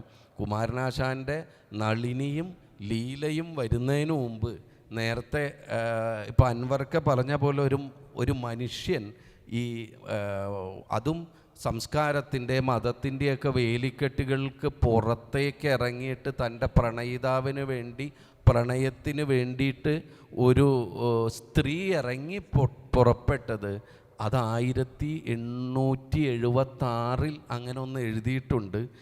പൂമകളാനെ ഹുസുനുൽ ജമാൽ പുന്നാരത്താളം മീകന്തേ ബീവി ഹേമങ്ങൾ മെത്തെ പണിച്ചിത്തിരം ആഭരണക്കോവയണിന്തേ ബീവി നാമങ്ങളെണ്ണിപ്പറഞ്ഞാൽ തീര നവരത്ന ശൃംഗാരം പൂണ്ടേ ബീവി.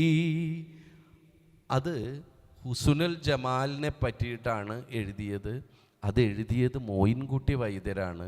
അൻവർക്ക പറഞ്ഞ പോലെ മണിപ്രവാളത്തിലല്ല അദ്ദേഹം എഴുതിയത്, അറബി മലയാളത്തിലാണ്. അങ്ങനെ ഒരു പാട്ട് ശാഖ നമ്മുടെ ചരിത്രം, മലപ്പുറം പടപ്പാട്ട് എന്ന് പറയുന്നത് ഉമാകേരളത്തിന് മുമ്പ് ആദ്യമായിട്ട് കേരളത്തിൻ്റെ ചരിത്രം പറഞ്ഞത് മലപ്പുറം പടപ്പാട്ടിലാണ്. അന്ന് അദ്ദേഹത്തിന് 24 വയസ്സോടെയാണ് മോയിൻകുട്ടി വൈദ്യർക്ക്. പക്ഷെ ഞാൻ ഇവിടെ ഒന്ന് നോക്കുമ്പോൾ, നമുക്കൊന്ന് നോക്കിക്കഴിഞ്ഞാൽ മോയിൻകുട്ടി വൈദ്യരുടെ പടം ഇവിടെ ഉണ്ടോ എന്നെനിക്ക് അറിയില്ല, ഉണ്ടെന്ന് തോന്നുന്നില്ല. പക്ഷേ അതുണ്ടാവണം. പാട്ട്, കവിതയിൽ പാട്ടും പാട്ടിൽ കവിതയും ഉണ്ടായിക്കോട്ടെ, പക്ഷെ പാട്ട് എന്ന് പറയുന്നത് കവിതയുടെ ഉപപാഠ പുസ്തകമല്ല, പാട്ട് തന്നെയാണെന്നാണ് ഇവിടെ ഇരുന്ന് ആദ്യം പറയാനുള്ളത്. ഒരു അതിർത്തി ഇപ്പോൾ ഹരി രേഖപ്പെടുത്തി വയ്ക്കുകയാണ്. ഇനി കുറച്ച് ചില കാര്യങ്ങളും കൂടി പാനലിലുള്ളവരുമായിട്ടുള്ള അഭിപ്രായം അറിഞ്ഞു കഴിഞ്ഞിട്ട് നമുക്ക് കാണികളുമായിട്ട് സംവദിക്കാൻ ഒരു സമയം ഉണ്ടാവും എന്ന് വിചാരിക്കുന്നു. ഇപ്പോൾ കൈതപ്രം സാറിൻ്റെ ഇപ്പോൾ റീസെൻ്റായിട്ട് വളരെ പ്രശസ്തമായിട്ടുള്ള, ഇപ്പോൾ ചെറുപ്പക്കാരുടെയൊക്കെ ചുണ്ടിൽ തത്തി കളിക്കുന്ന പാട്ടാണ് മിന്നൽ വള, ഈ നരിവേട്ടയിലെ മിന്നൽ വള എന്നുള്ള പാട്ട്. അപ്പോൾ ഈ കാലത്തും അദ്ദേഹം ഈ ചെറുപ്പക്കാർക്ക് പറ്റുന്ന താളാത്മകമായിട്ടുള്ള ഗാനങ്ങൾ, താളാത്മകവും കാവ്യാത്മകവുമായിട്ടുള്ള ഗാനങ്ങൾ രചിക്കുന്നുണ്ടെന്ന് നമുക്കറിയാം. അപ്പോൾ ഈ താളത്തിൻ്റെ, ഈ കവിതയുടെ ഗാനത്തിൻ്റെ കൂടെ ഒരു താളത്തിൻ്റെ ഒരു പ്രാധാന്യം കൂടി എങ്ങനെയായിരിക്കുമെന്ന് അദ്ദേഹം. ഹരി പറഞ്ഞ പ്രശ്നം തന്നെയാണ് ഇതിലൊക്കെ ഉള്ളത്, ഈ സൗണ്ടിങ് എന്നൊക്കെ പറയുന്നത്. പക്ഷേ കൗശലം എന്ന് പറയുന്ന സംഭവം കൂടി എൻ്റെ കൂടെ വേണം നമുക്ക്. അവരുടെ ട്യൂൺ ചെയ്യുന്ന ആൾക്കാരുടെ മറികടക്കുന്ന ഒരു കൗശലം നമ്മൾ ഉപയോഗിക്കാനുള്ളതാണ് അതിൻ്റെ കാര്യം. കവിത സൂത്രത്തിനകത്ത് കൊണ്ടുവരിക. ഞാൻ ഈ സൗണ്ടിങ്ങിൽ തന്നെയാണ് ഇത് എഴുതിയത്. മിന്നൽ വള, കയ്യിലിട്ട പെണ്ണഴകി എന്നുള്ളത് നമുക്ക് ആശയം കൊണ്ട്, വിഷയം കൊണ്ട് കുട്ടികൾക്ക് പറ്റുന്ന, പ്രേമിക്കുന്ന ആൾക്കാർക്ക് പറ്റുന്ന, ചെറിയ മക്കൾക്ക് തുള്ളാൻ പറ്റുന്ന വിഷയങ്ങൾ കൈകാര്യം ചെയ്യുമ്പോൾ തന്നെ നമുക്ക് കവിതയുടെ ഒരു ടച്ച് അതിനകത്ത് കൊടുക്കാൻ പറ്റും. മിന്നൽ വള എന്നുള്ളത് ശരിക്കും ആ വാക്ക് ശരിക്ക് രഘുവംശത്തിലുള്ളൊരു സംഭവമാണ്. കുട്ടിക്കാലത്ത് വായിച്ചിട്ടുള്ള കാവ്യത്തിൻ്റെ ഒരു അംശമാണത്. ഞാൻ പലതിൽ ഉപയോഗിച്ചിട്ടുണ്ടെങ്കിലും കൃത്യമായിട്ട് എനിക്ക് ഈ താളത്തിൽ ഉപയോഗിക്കാൻ പറ്റിയ ഇതാണ് ഇപ്പോഴാണ്. രഘുവംശത്തിൽ പറയുന്ന ഇതന്നെ വിഷയം. പിന്നെ സീത ലങ്കയിൽ നിന്ന് തിരിച്ചു വരുന്ന വഴിയിൽ ഈ പുഷ്പക വിമാനത്തിൽ നിന്ന് കൈ പുറത്തേക്ക് ഇട്ടുന്നു, കൈയിൽ മിന്നലുകൾ വളയായി മാറി എന്നുള്ളത് അതാണ്. അതുതന്നെയാണ് വിഷയം. ഈ കുട്ടികൾക്ക് പാടാനും തുള്ളിക്കളിക്കാനും പറ്റുന്ന വിഷയത്തിൽ ഞാനത് തന്നെ ചേർത്തത്. നമുക്ക് ആ കൗശലമാണ് നമുക്ക് വേണ്ടത്. എന്തൊക്കെ പരിമിതികളുണ്ടെങ്കിലും അവിടെ നമുക്ക് ആശയങ്ങൾ പറയാനുള്ള സൂത്രം പ്രയോഗിക്കുക എന്നുള്ളതാണ് അതിൻ്റെ കാര്യം. ഇപ്പോൾ ഇതിൻ്റെയൊക്കെ ബേസിൽ ഇപ്പോൾ എഴുതുന്നവർക്ക് എല്ലാവർക്കും അറിയാം, പക്ഷേ കേൾക്കുന്നവർക്കും കൂടി മനസ്സിലാവുന്നൊരു വിഷയം ഞാൻ പറയുന്നത്. ഓ പൂവട്ടക തട്ടിച്ചിന്ന് പൂമലയിൽ പുതുമഴ ചിന്ന് പൂക്കൈത കയ്യും വീശി ആമല ഈമല പൂമല കയറി ഒരു പാട്ടുണ്ട്. ഇത്രയും നമുക്ക് പെട്ടെന്ന് പാടാൻ പറ്റും. അങ്ങേ കണ്ടത്തെ തൃത്ത പെണ്ണിനൊരുമ്മ കൊടുത്തു താൻ തോന്നിക്കാറ്റ്. ഇതല്ലേ വാസ്തവത്തിൽ ഈ ഒരു ജെർക്ക് കൊണ്ടാണ് ആ പാട്ട് ഈ ആൾക്കാർക്ക് ഏറ്റുപാടാൻ പറ്റും ഞാൻ വിശ്വസിക്കുന്നു. അപ്പോൾ അങ്ങേ കണ്ടത്തെ തൃത്ത പെണ്ണിനൊരുമ്മ കൊടുത്തു താൻ തോന്നിക്കാറ്റ്. അതേ താളത്തിലാക്കാം. അതേ താളത്തിൽ പോകുമായിരുന്നെങ്കിൽ അത് കുറച്ചുകൂടി ഹിറ്റായെന്ന് എനിക്ക് തോന്നുന്നു. കാരണം ഇപ്പോൾ അങ്ങേ കണ്ടത്തെ തക്കിട്ടത്തക്കത്തിമി ഒരു താളം മാറി.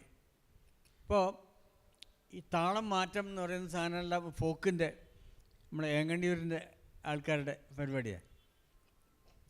അത് നമുക്ക് ഏറ്റവും രസമായിട്ട് ഉപയോഗിക്കാൻ പറ്റുന്നൊരു വിഷയമാണ്. അങ്ങനെ ഉപയോഗിക്കാൻ പറ്റണം, അപ്പോഴാണ് അതിൻ്റെ സക്സസ്.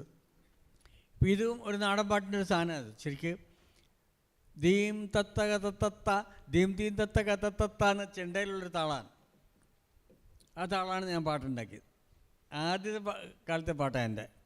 അപ്പോൾ അതിൽ നമ്മൾ ഉപയോഗിക്കേണ്ടത് ആൾക്കാർക്ക് പെട്ടെന്ന് പാടാൻ പറ്റുന്ന താളം കൂടി ഉപയോഗിക്കണം എന്നുള്ളതാണ്.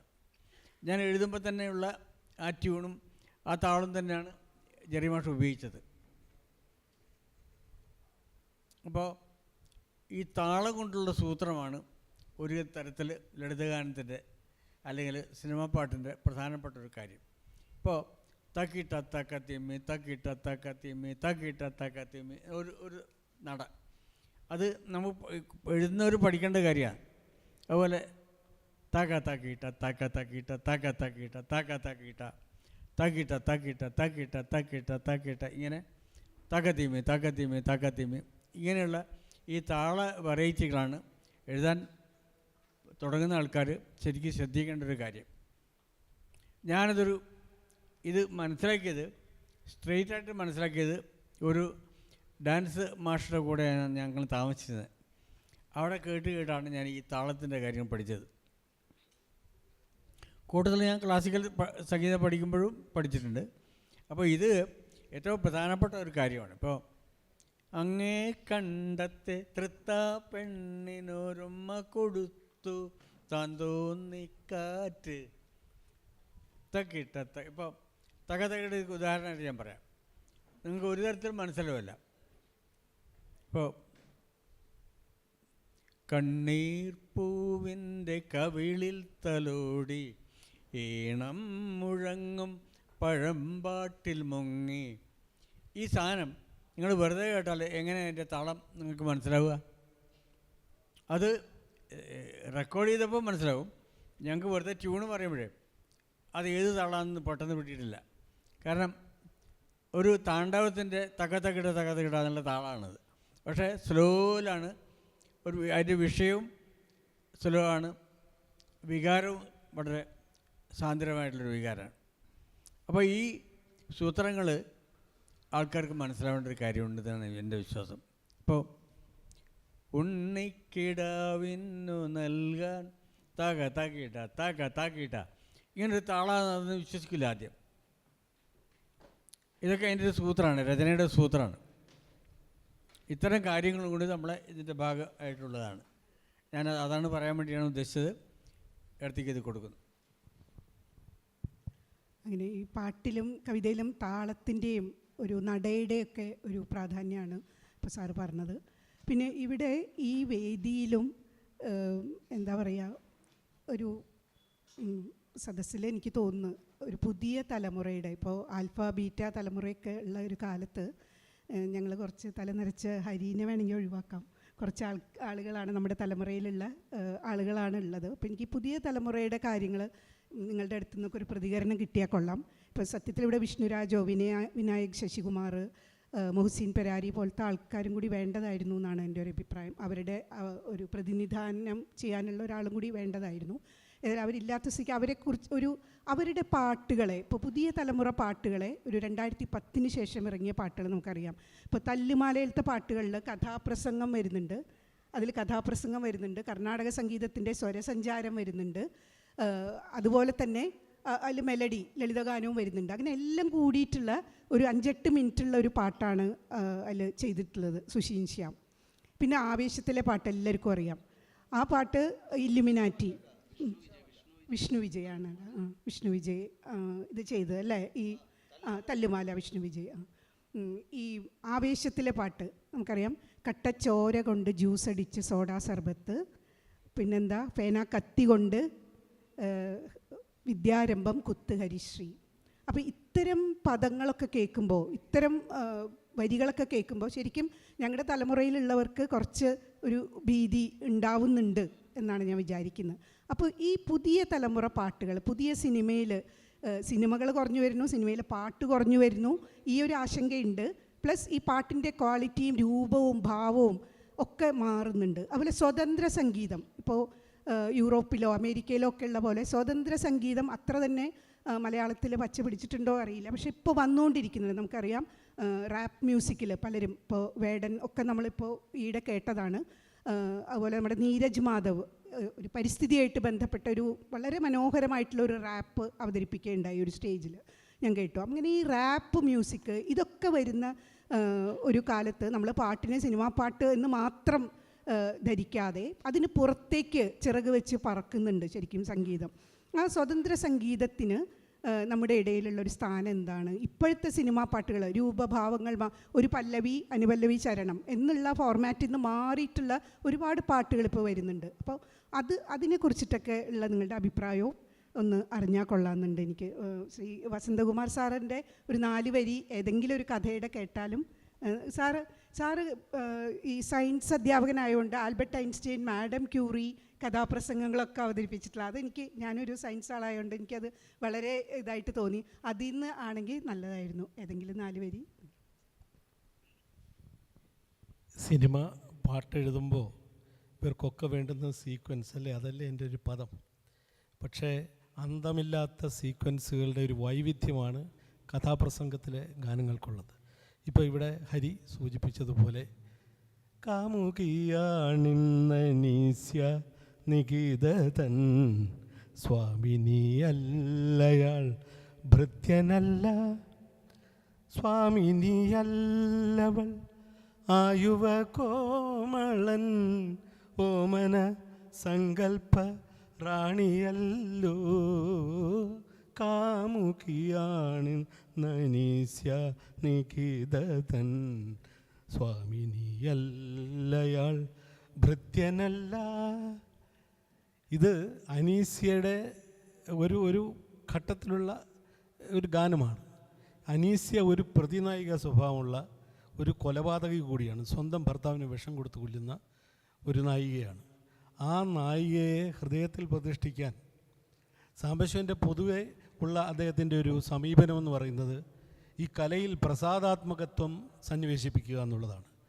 അപ്പോൾ ഈ സ്ത്രീയെ അദ്ദേഹം അവതരിപ്പിക്കുന്നത് പുഷ്പിത ജീവിതവാടിയിലോ ഒരപ്സര സുന്ദരി ആണനീസ്യ, പുഷ്പിത ജീവിത വാടിയിലോ ഒരപ്സര സുന്ദരി ആണനീസ്യ. ഈ വിധത്തിൽ ഇങ്ങനെ കൊലപാതകിയായ ഒരു സ്ത്രീയെ നായികയായി അവതരിപ്പിക്കുന്നതിന്, അവരെ കൊണ്ട് സ്വീകരിപ്പിക്കുന്നതിന് അദ്ദേഹം പ്രസാദാത്മകത്വം തുളുമ്പുന്ന ചില തന്ത്രങ്ങൾ പ്രയോഗിക്കുന്നതാണ് കാണുന്നത്. ഇതിനപ്പുറം കഥാപ്രസംഗത്തിൽ ഏറ്റവും പ്രധാനപ്പെട്ട ഒരു സംഗതി ഒരുപക്ഷെ ഇപ്പോൾ നമ്മുടെ നാടക സമ്പ്രദായത്തിലുമൊക്കെ ഉണ്ടായിരുന്നതായിരുന്നു അവതരണ ഗാനം, ബലികുടീരങ്ങളെ തുടങ്ങിയിട്ടുള്ള ഗാനങ്ങൾ.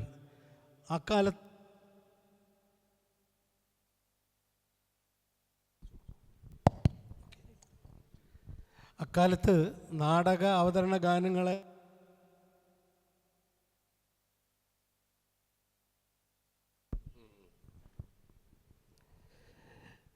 അപ്പാടെ അഡാപ്റ്റ് ചെയ്ത് കഥാപ്രസംഗത്തിന് അവതരിപ്പിക്കുന്ന ഒരു രീതി ഉണ്ടായിരുന്നു.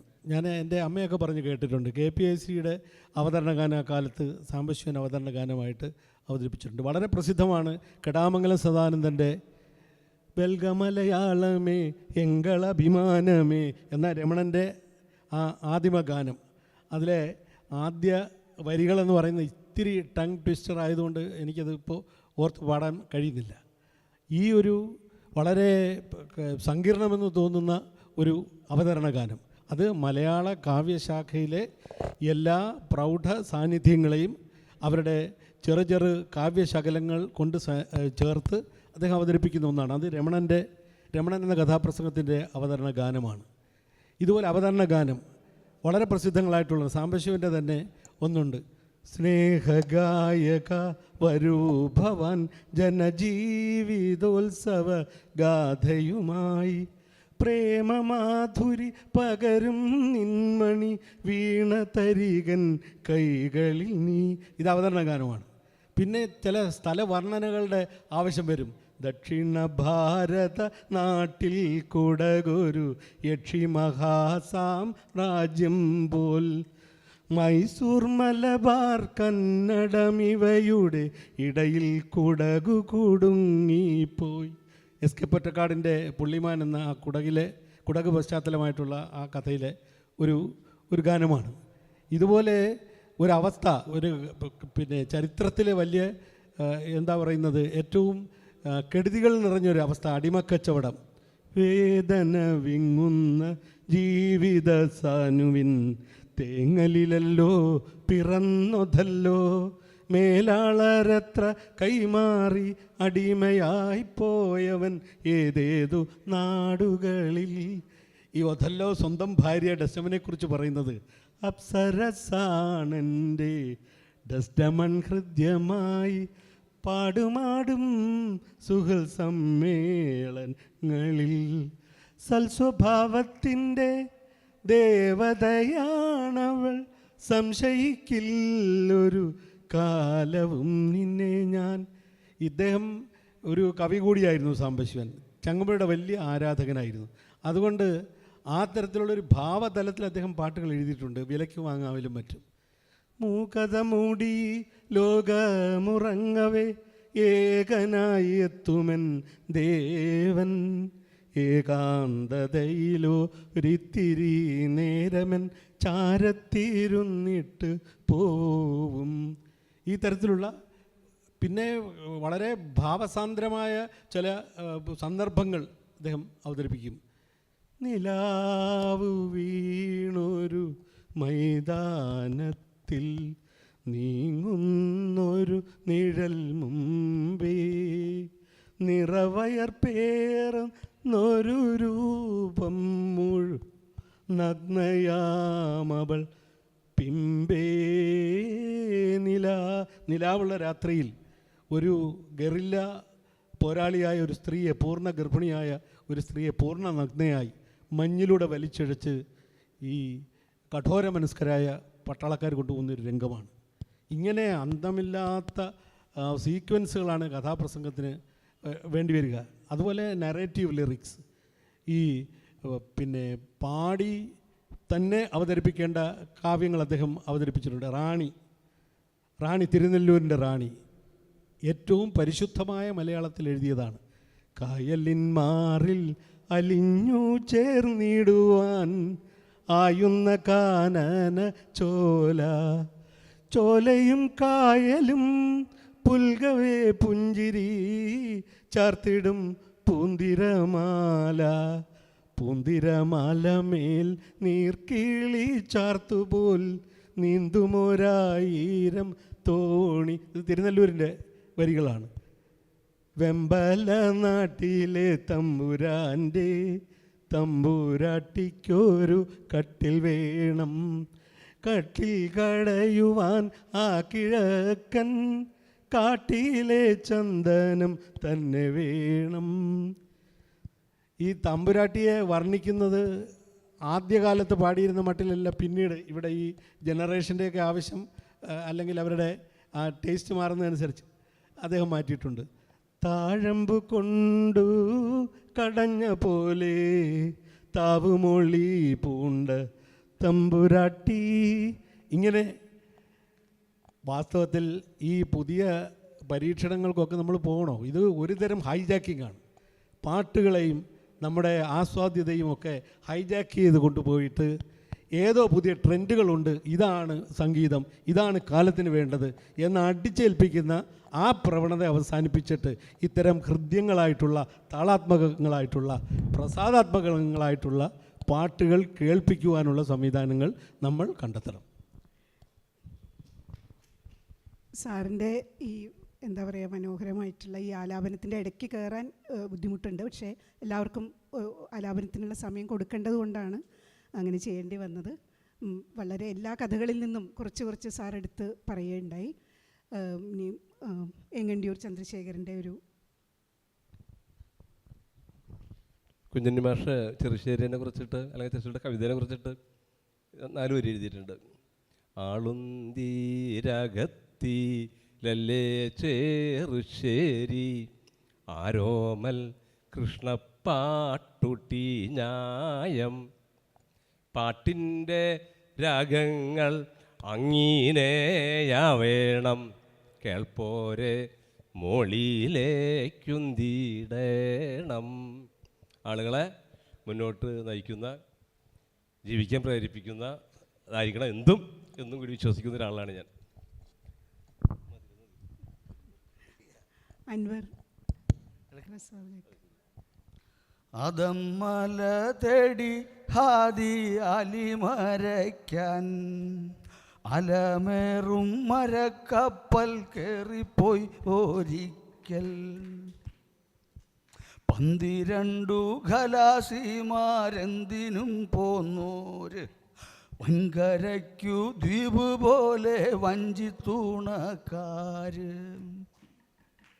പടച്ചോൻ്റെ കടക്കണ്ണിൻ പൊയ്കയല്ലോ കടല്, പാമരങ്ങൾ തൊട്ടില് താരാടുമീളം തെന്നല്.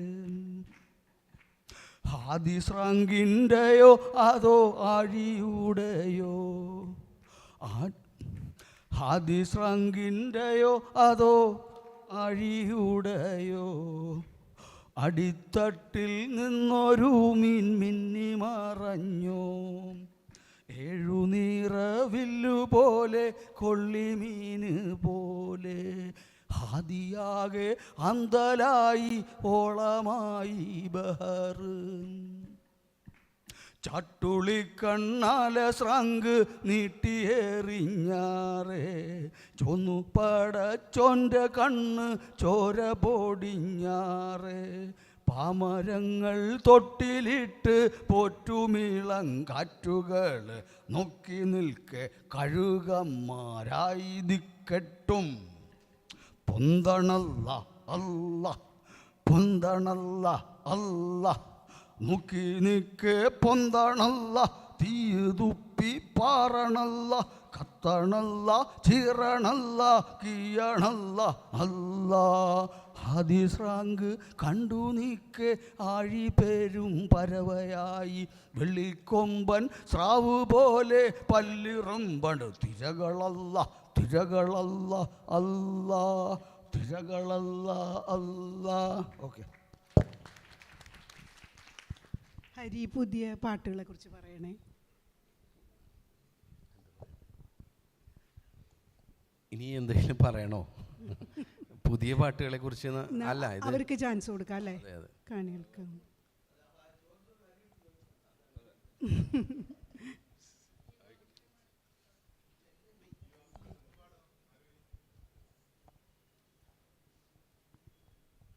എന്തെങ്കിലും ചോദിക്കാനുണ്ടെങ്കിൽ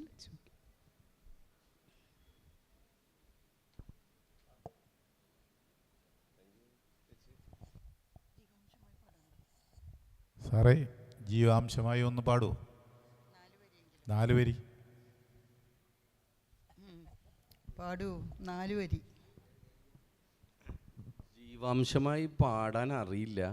അത് ഞാനൊരു കാര്യം ചെയ്യാം, ഞാൻ വേറൊരു പാട്ടിൻ്റെ 4 വരി പാടാം. കാടകലം എന്ന് പറയുന്ന മൂവിയിൽ ഉള്ള ഒരു പാട്ടിൻ്റെ ഒരു കഷ്ണം ഞാൻ പാടാം. ജയഹരി മ്യൂസിക് ചെയ്ത് ബിജിബാലേട്ടൻ പാടിയതാണ്. അതുപോലെയൊന്നും പാടാൻ എനിക്കറിയില്ല. കൈതപ്രസാറിൻ്റെ പാട്ട് സുന്ദരമായിട്ട് അതുപോലെ പാടുന്നവരാണ്. അൻവർക്കൊക്കെ എനിക്കൊന്നും അത് പറ്റില്ല എന്നാണ് വിശ്വാസം. അങ്ങനെ പറയാലോ അല്ലേ? അപ്പോൾ ഞാൻ വേറൊരു പാട്ടിൻ്റെ ഒരു 4 വരി പാടാം. കരിനെച്ചിക്കാടുകടക്കണ്ണട്ടു വളർത്തിയ വാർഗനിയേ എന്നാശക്കൊമ്പത്തൂഞ്ഞാലാടി നിറഞ്ഞ കുറുമ്പൊളിയേ.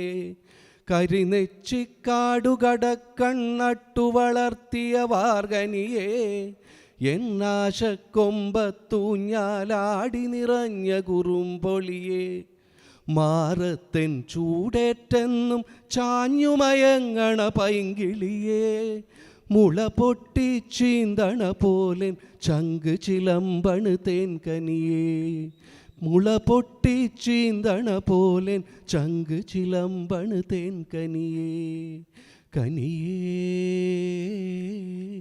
കനിയേ കനിയേ കനിയേ കനിയേ കനിയേ കനിയേ കനിയേ കനിയേ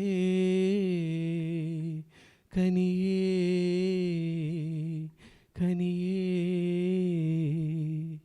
കനിയേ കനിയേ.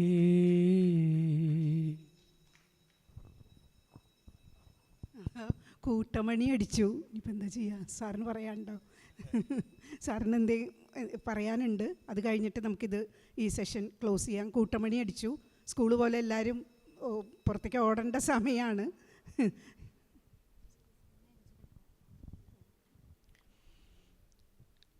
ഏഴിമലയോളം മേലേക്ക് 7 കോലാഴം താഴേക്ക് കോലത്തുനാടിൻ്റെ വക്കോളം നട്ടരയാലിൻ്റെ വേരുണ്ട്. വേരുനീണ്ട് ചെന്ന മണ്ണിലെല്ലാം നട്ടരങ്ങത്തെ പൊടിപ്പുണ്ട്. ആല് തെഴുത്തേടമാൽ തറക്കാവും വാളും വിളക്കും അതിലുമുണ്ട്. എൻ്റെ ഒരു കവിതയും അത് സിനിമ പാട്ടുമാണ്, രണ്ടും കൂടിയിട്ടാണ്. അതാണ് ഞാൻ അവതരിപ്പിക്കുന്നത്. പറയാൻ ഏറെയുണ്ട്, ഒരുപാട് പിന്നെ കേട്ടിട്ടുള്ളതും ഇഷ്ടപ്പെട്ടതുമായ ഒരുപാട് കാര്യങ്ങളുണ്ട്. പക്ഷേ എൻ്റെ എല്ലാ സഹോദരങ്ങളും ഒരേപോലെ നല്ല ഭംഗിയായിട്ട് സംസാരിച്ചു. കൂടുതൽ ഞാൻ പറയുന്നത്, എനിക്ക് ഏറ്റവും ഇഷ്ടപ്പെട്ട പാട്ടിൻ്റെ 2 വരി എന്ന് പറയുന്നത്, കുതിച്ചു പായും നഗരിയിലൊരു ചെറുകൂര ചമയ്ക്കുവതെങ്ങനെ ഞാൻ. ഇത് 67 തലശ്ശേരി ചുട്ടുപൊള്ളുന്ന വെയിലത്ത് നടക്കുമ്പോൾ ഞാൻ തന്നെ സ്വയം പറഞ്ഞതാണ്, എപ്പോഴാണ് എനിക്കൊരു സ്വന്തമായിട്ടൊരു കൂര ഈ ലോകത്ത് ഉണ്ടാവുക. സ്വന്തമായിട്ട് എന്തെങ്കിലും ഉണ്ടാവാത്ത കാലത്ത് സ്വപ്നം കാണാൻ പഠിപ്പിച്ചിട്ടുള്ളത് ഭാസ്കരൻ മാഷാണ് ഈ വരികളിലൂടെ. അത്തരം സ്വപ്നങ്ങളിലാണ് എന്നെ ഇവിടേക്ക് എത്തിച്ചത്. ആ സ്വപ്നങ്ങളെ ഞാൻ താലോലിക്കുന്നു, ഇപ്പോഴും താലോലിക്കുന്നു. അതിൽ പിന്നെ എല്ലാ മഹാകവികളും ഉണ്ടാവും, എല്ലാ പ്രിയപ്പെട്ട ചെറുകവികളും ഉണ്ടാവും. സ്വപ്നം കാണാൻ പഠിപ്പിച്ചിട്ടുള്ള എല്ലാവർക്കും എൻ്റെ സ്നേഹം. ഒരു കാര്യം കൂടി, തൃശ്ശൂരിൻ്റെ സ്വന്തം ജോൺസൺ മാഷിൻ്റെ ഓർമ്മ ദിനമാണെന്ന്. അപ്പോൾ ജോൺസൺ മാഷും കൈതപ്രം സാറും കൂടി ചെയ്ത ഒരുപാട് നല്ല പാട്ടുകളുണ്ട്. അതിലേതെങ്കിലും ഒരു പാട്ടിൻ്റെ 4 വരി. ജോൺസൺ ഞാനും കൂടി ആദ്യം ചെയ്ത പാട്ടിൻ്റെ 2 വരി ഞാൻ വെറുതെ പാടാം. മഴ നീർത്തുള്ളിയെ മുത്തായി മാറ്റും നന്മണിച്ചിപ്പിയെ പോലെ, നന്മണിച്ചിപ്പിയെ പോലെ, നറുനെയ് വിളക്കിനെ താരകമാക്കും സാമഗാനങ്ങളെ പോലെ, സാമഗാനങ്ങളെ പോലെ, ദൂരെ ദൂരെ സാഗരം തേടി പൊക്കുവയിൽ പൊന്നാളം. ആ പൊന്നാളത്തെ എൻ്റെ ജോൺസൻ്റെ നാട്ടിൽ വെച്ച് തൃശ്ശൂർ വെച്ച് അനുസ്മരിക്കുമ്പോൾ കണ്ണ് നിറയുന്നുണ്ട്. അത്രയും സങ്കടമുണ്ട്. എൻ്റെ സങ്കടത്തോടു കൂടി ഞാൻ ജോൺസനെ ഓർമ്മിക്കുന്നു. വളരെ നന്ദി സാർ. അപ്പോൾ ഈ സെഷനിൽ പങ്കെടുത്ത എല്ലാ സ്പീക്കേഴ്സിനും നന്ദി പറയുന്നു. ഒപ്പം ഇത് കേട്ടിരുന്ന നിങ്ങൾക്കും നന്ദി. നമസ്കാരം.